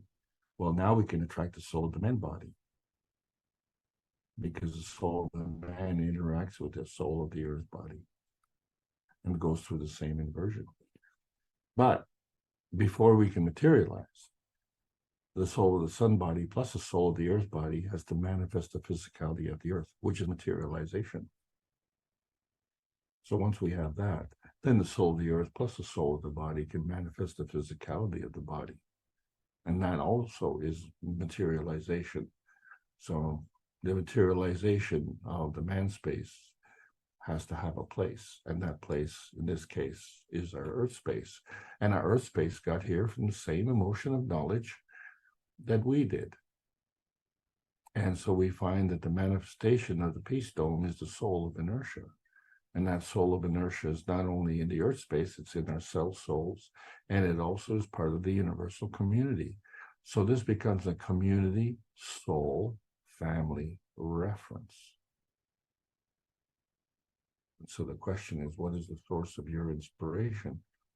And so the dream memory is really what it comes from, because if we look at the gravitational field effect, which is the materialization effect, where the heart materialization precedes the brain and the blood materialization is throughout the body but around the brain, the question becomes, can the brain materialization precede the heart?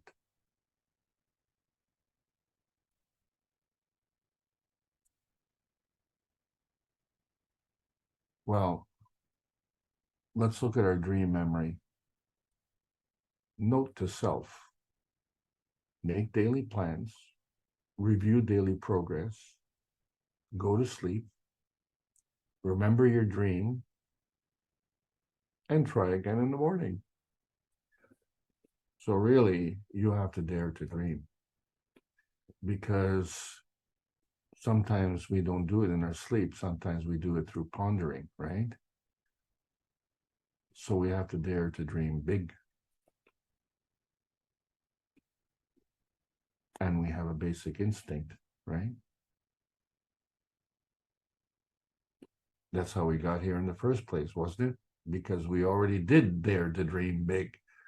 That was part of the emotion of knowledge, because that was in our DNA dream.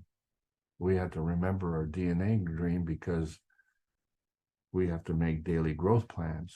We have to review daily growth progress, and then go to sleep, remember our DNA dream, and then try it again in the morning.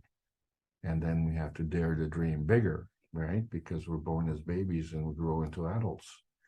And so we see the same thing with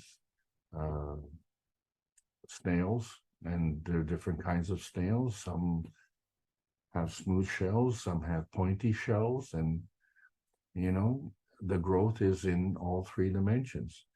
And the snail is not in any of those dimensions, it's inside the shell. Hello. So when we look at how things grow, we can compare the structure of the nerves versus the structure of fatty acids, and also the structure of the nanomonatomic particles that we have. And then when we compare, we have the stacker unit, and we also have our skeleton, and which is kind of physical. And when we see the x-ray, we only see the skeleton. Where's the rest of the stuff? And then some of the horizontal people, let's say like a moose, where the skeleton actually comes right out of the head.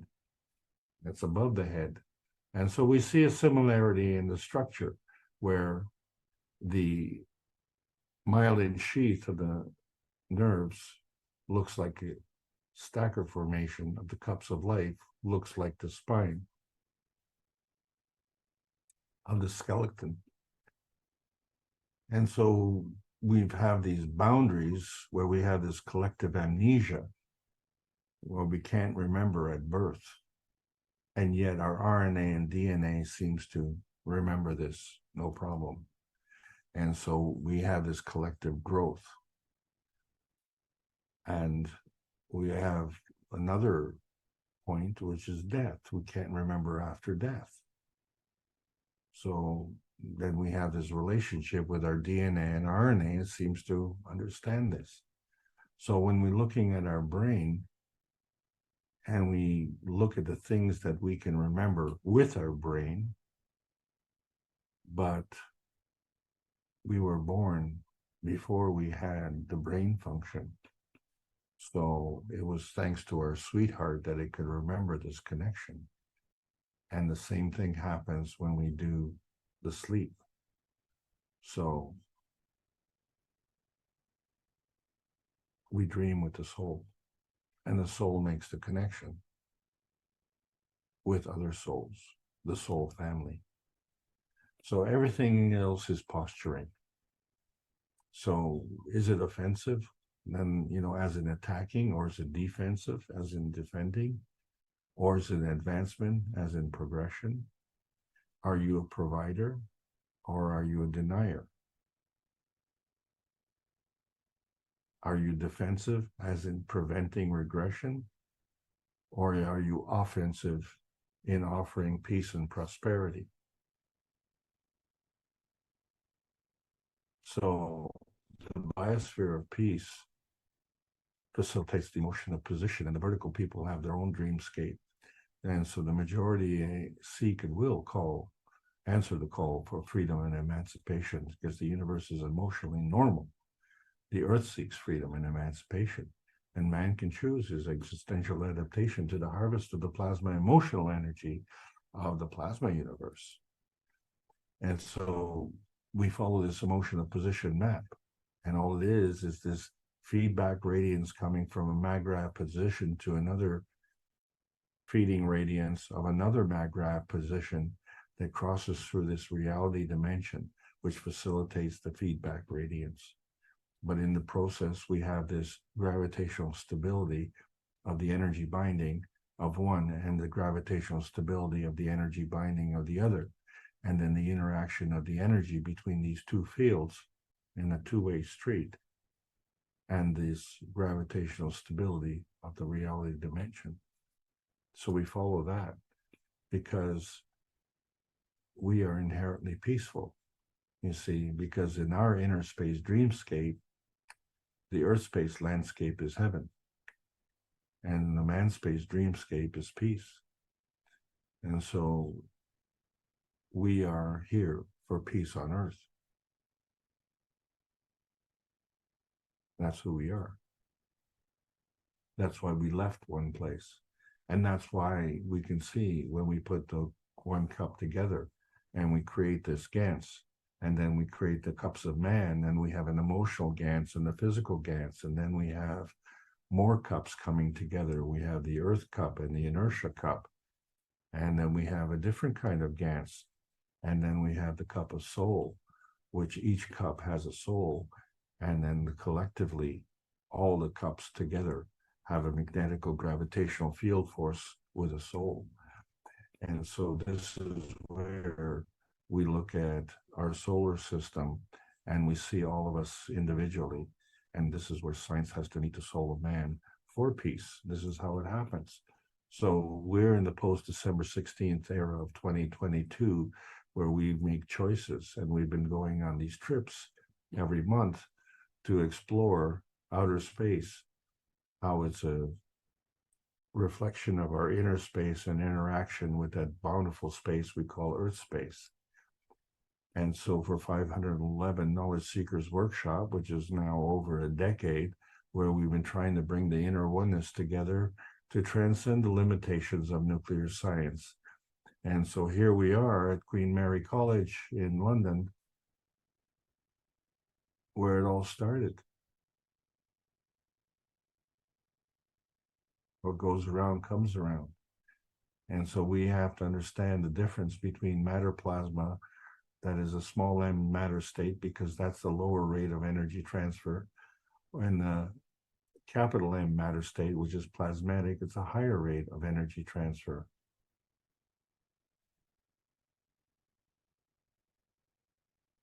So you can sense it, but each of us has different rates of sensitivity, because each of us is dynamic plasma being. And when you look at this, which way is up, which way is down, which way is north, which way is east? What do you know? What's your terms of reference? So the Fourth World Ambassadors Conference is part of the revolution in science and technology. Here we are. And we're in the day after of the big reveal. And the conference is, by the time now, the conference should have been finished. And so we will be living in the new world, because the Kesh plasma has been put forward in exchange for peace. And this is the Kesh plasma token, where you can wear it anywhere you wish to have it as a symbol of the Kesh plasma science and technology offered in exchange for peace. And we are leaving the Lintz exhibition behind, because we're moving from the materialization science. And so welcome to the new space age. This Kesh Foundation Spaceship Institute teachings on plasma science. Welcome all the beautiful knowledge seekers. Life's learning lessons. Transmute your dreamscape to your preference and sentimentality. There's a world peace treaty. Sign it. Sign it with your heart. Sign it with a pen. Sign it with emotion. And sign it with deep intention. Because all of us are here with the dilution of emotion that allows fields of life choices free from boundaries or abuse. And your ethos is your GPS positioner in the peace, on the peace roadmap, and the universal community is your travel guide. So the speed of love manifests and determines your inner space emotional construct. And the earthbound soul family seeks physical and emotional gravitational vitality. The emotion of knowledge is embodied in the transmutation connection, and it connects equally to the universal cosmic rays freedom broadcast channel, this broadcast channel of inner space. So remember your inner space dream that resonates with the proper plasma universe. Plasma science needs to continue to be delivered in exchange for peace on Earth. So welcome to the new outer space age. And that's the end of this review, and thank you all for listening. I hope you enjoyed the trip.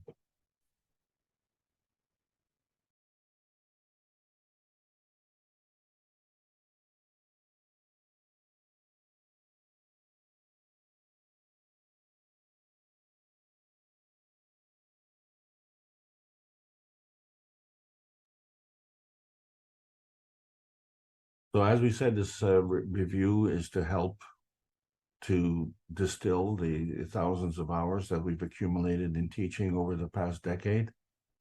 And this review is a further distillation of the 4 years that we've been doing with these classes in the North American teaching.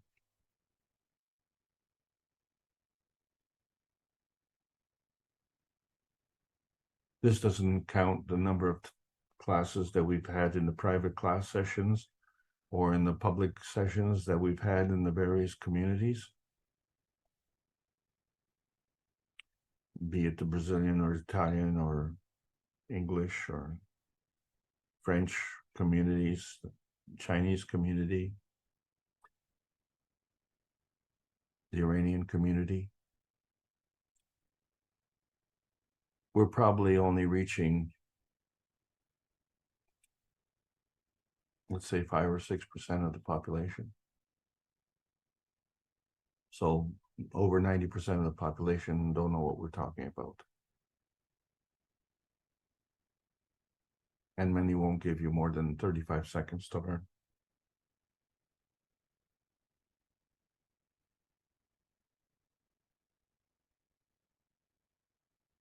We need to step up the game, and we have, with the new communication system that goes beyond our inner space. And we've crossed a watershed. The way these classes have dovetailed together with current events has been a notable factor for me, because I didn't plan it this way, but it sure worked out really, really well. Because that's what we're doing now. We're elevating the souls, take them from the background, put them into the foreground, and understanding that our foreground focus of our physicality needs to gently, gracefully be put into the background. And we have to see how this is going to affect our life going forward. Because if our neighbors are sick, our community is sick.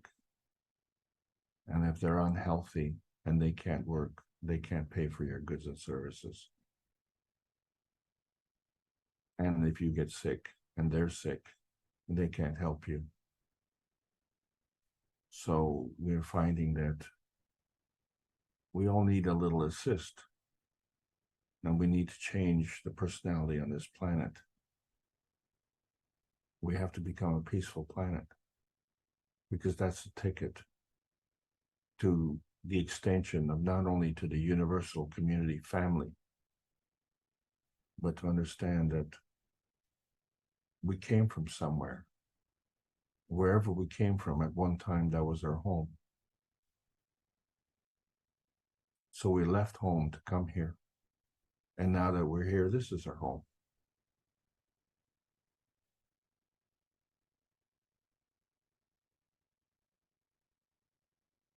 But the ticket to go home,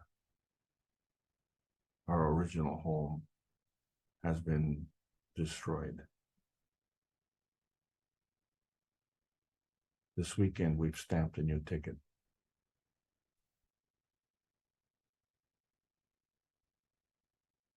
Make your plans, share the knowledge with others.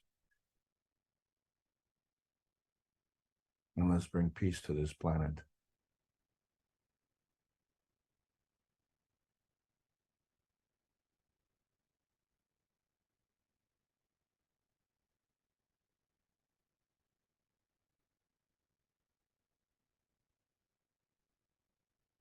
Does anyone have any comments?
Thank you very much, ladies and gentlemen.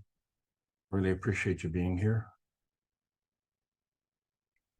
This has been one hell of an emotional ride this weekend. And it's been a pleasure, a real pleasure. And I want to thank everybody for being here, giving us the field strength of your energy and your intention.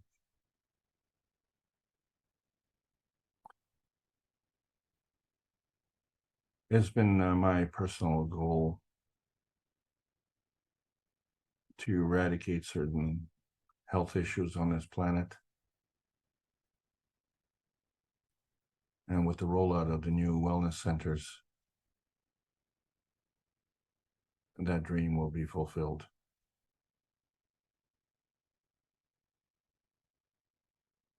So thank you all for being a part of this, and thank you for allowing me to present.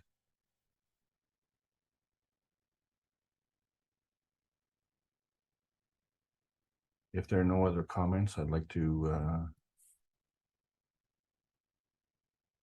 review our plasma units, and do the disclaimer, and bring the meeting to the end. Does anybody have any further things to add?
Okay, we have a malfunction.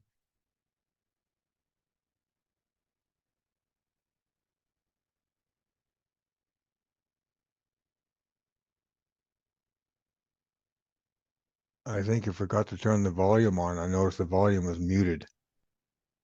Yeah, on I your did. little But control. it's not playing again. So I guess we'll just have to do something else. And what else would that be? How about we do this one? Let's see if this one will work.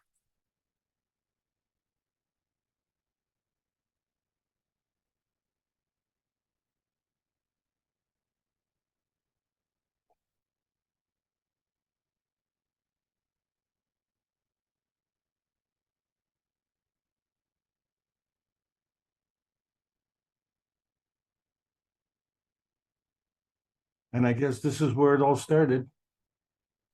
So, ladies and gentlemen, I hope you had fun today.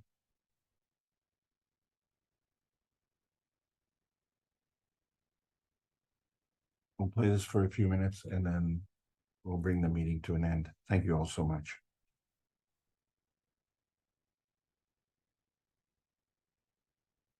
This is Thank you. what's done in the education side of Did I cut someone off?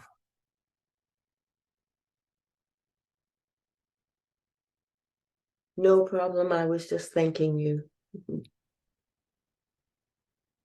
And I thank you, and I thank all of you, really.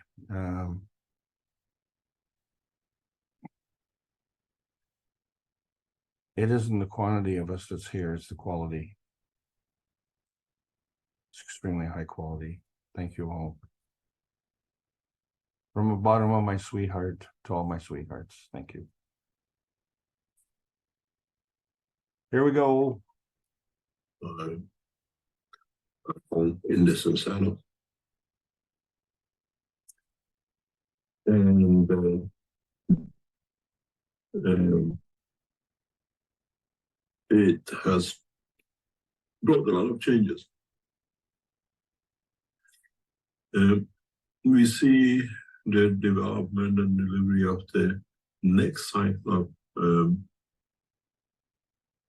what I call the space flight system to be done in conjunction between the Iranian military and Chinese military in the space in the coming weeks.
Any problem with your sound, Alex? Or a conference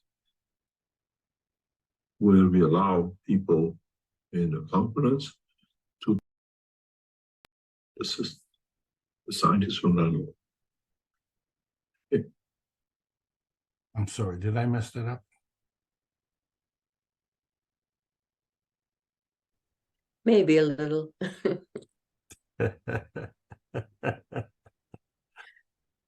Oh, we had such a good day. So now we learned another thing. We're not perfect. Would you, I'm just gonna back it up to here. And let's try it again. Sounds good? Well, Sounds is the sound good? And then delivery of the next now it is.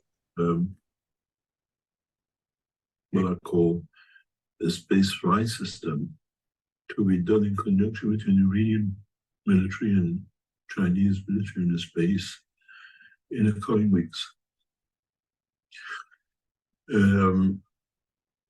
It'll be amazing to see how technology, even being the same, has leaped forward by hundreds of years in 10 or 15 years.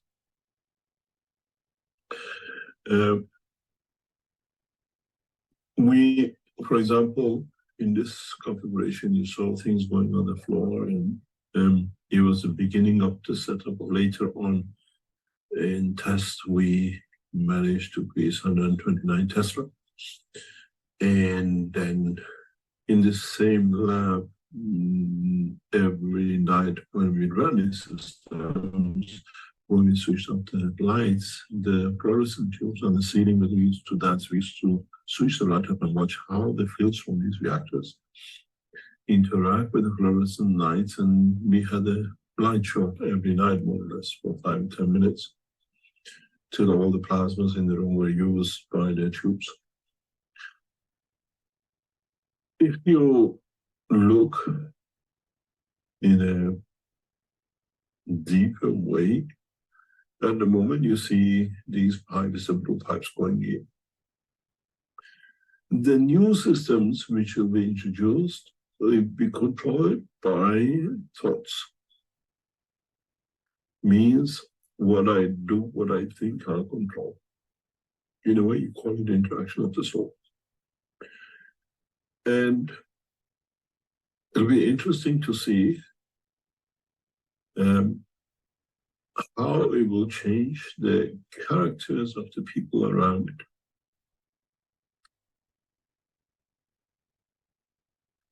It will be interesting to understand how this feels. If you understand it now, there is a third reactor already on this table, which is the soul of the president, which at that time it could not explain to discuss. When you look at the star formation, the soul of the man is an operating live system in that system. It's a controller. Your emotion controls a lot of it, and a lot of people could not and still cannot understand.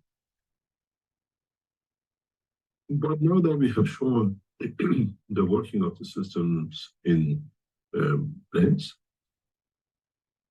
you understand.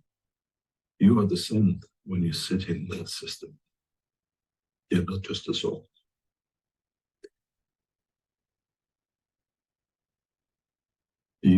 When we put you in the head unit, your soul is the sun, is dictator of the whole thing. The expansion, the control is totally dictated by it and its emotions. And it's the same with here. That's why many tests I did, it could not be replicated, because I cannot explain. I'm using the power which is within, as I said, man's to physics. You see, this is the new, what we call a space center in Keshe Foundation. When you sit in these units, even the head units, your soul is the dictator of the change within your physicality.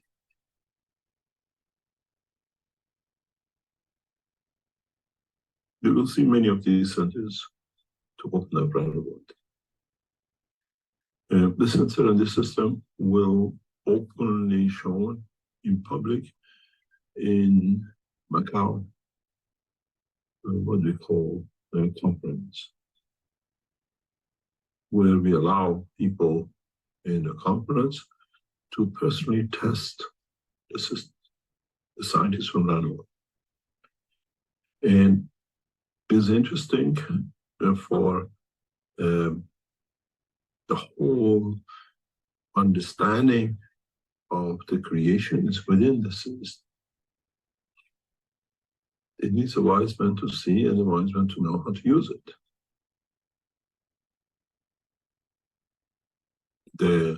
These systems, as you see, are more or less obsolete compared to what now has been produced and sitting. And most of you who joined the what we call July session were connected to that system. Only one part of these systems were connected to, and we saw a lot of you showing a lot of emotion and changes using this in one of the sessions. All these systems are connected to all of you when you are in.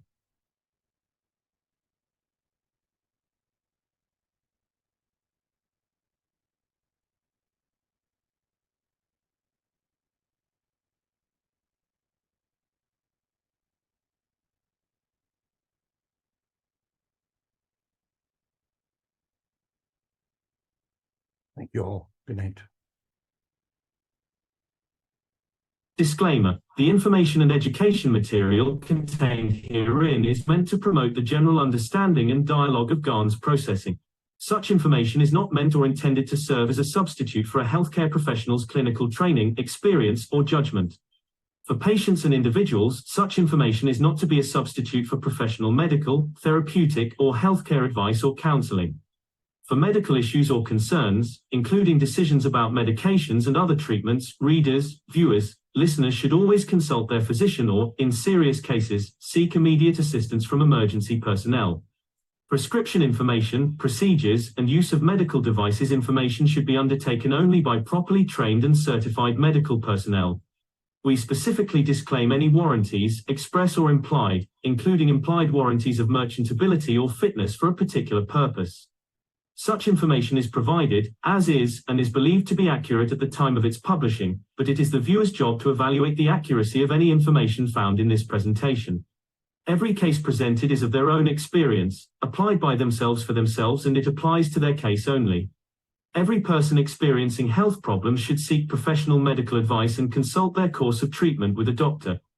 The processes of plasma balancing described herein are a natural process which supports the body but does not replace medical advice or therapies one is already subject to.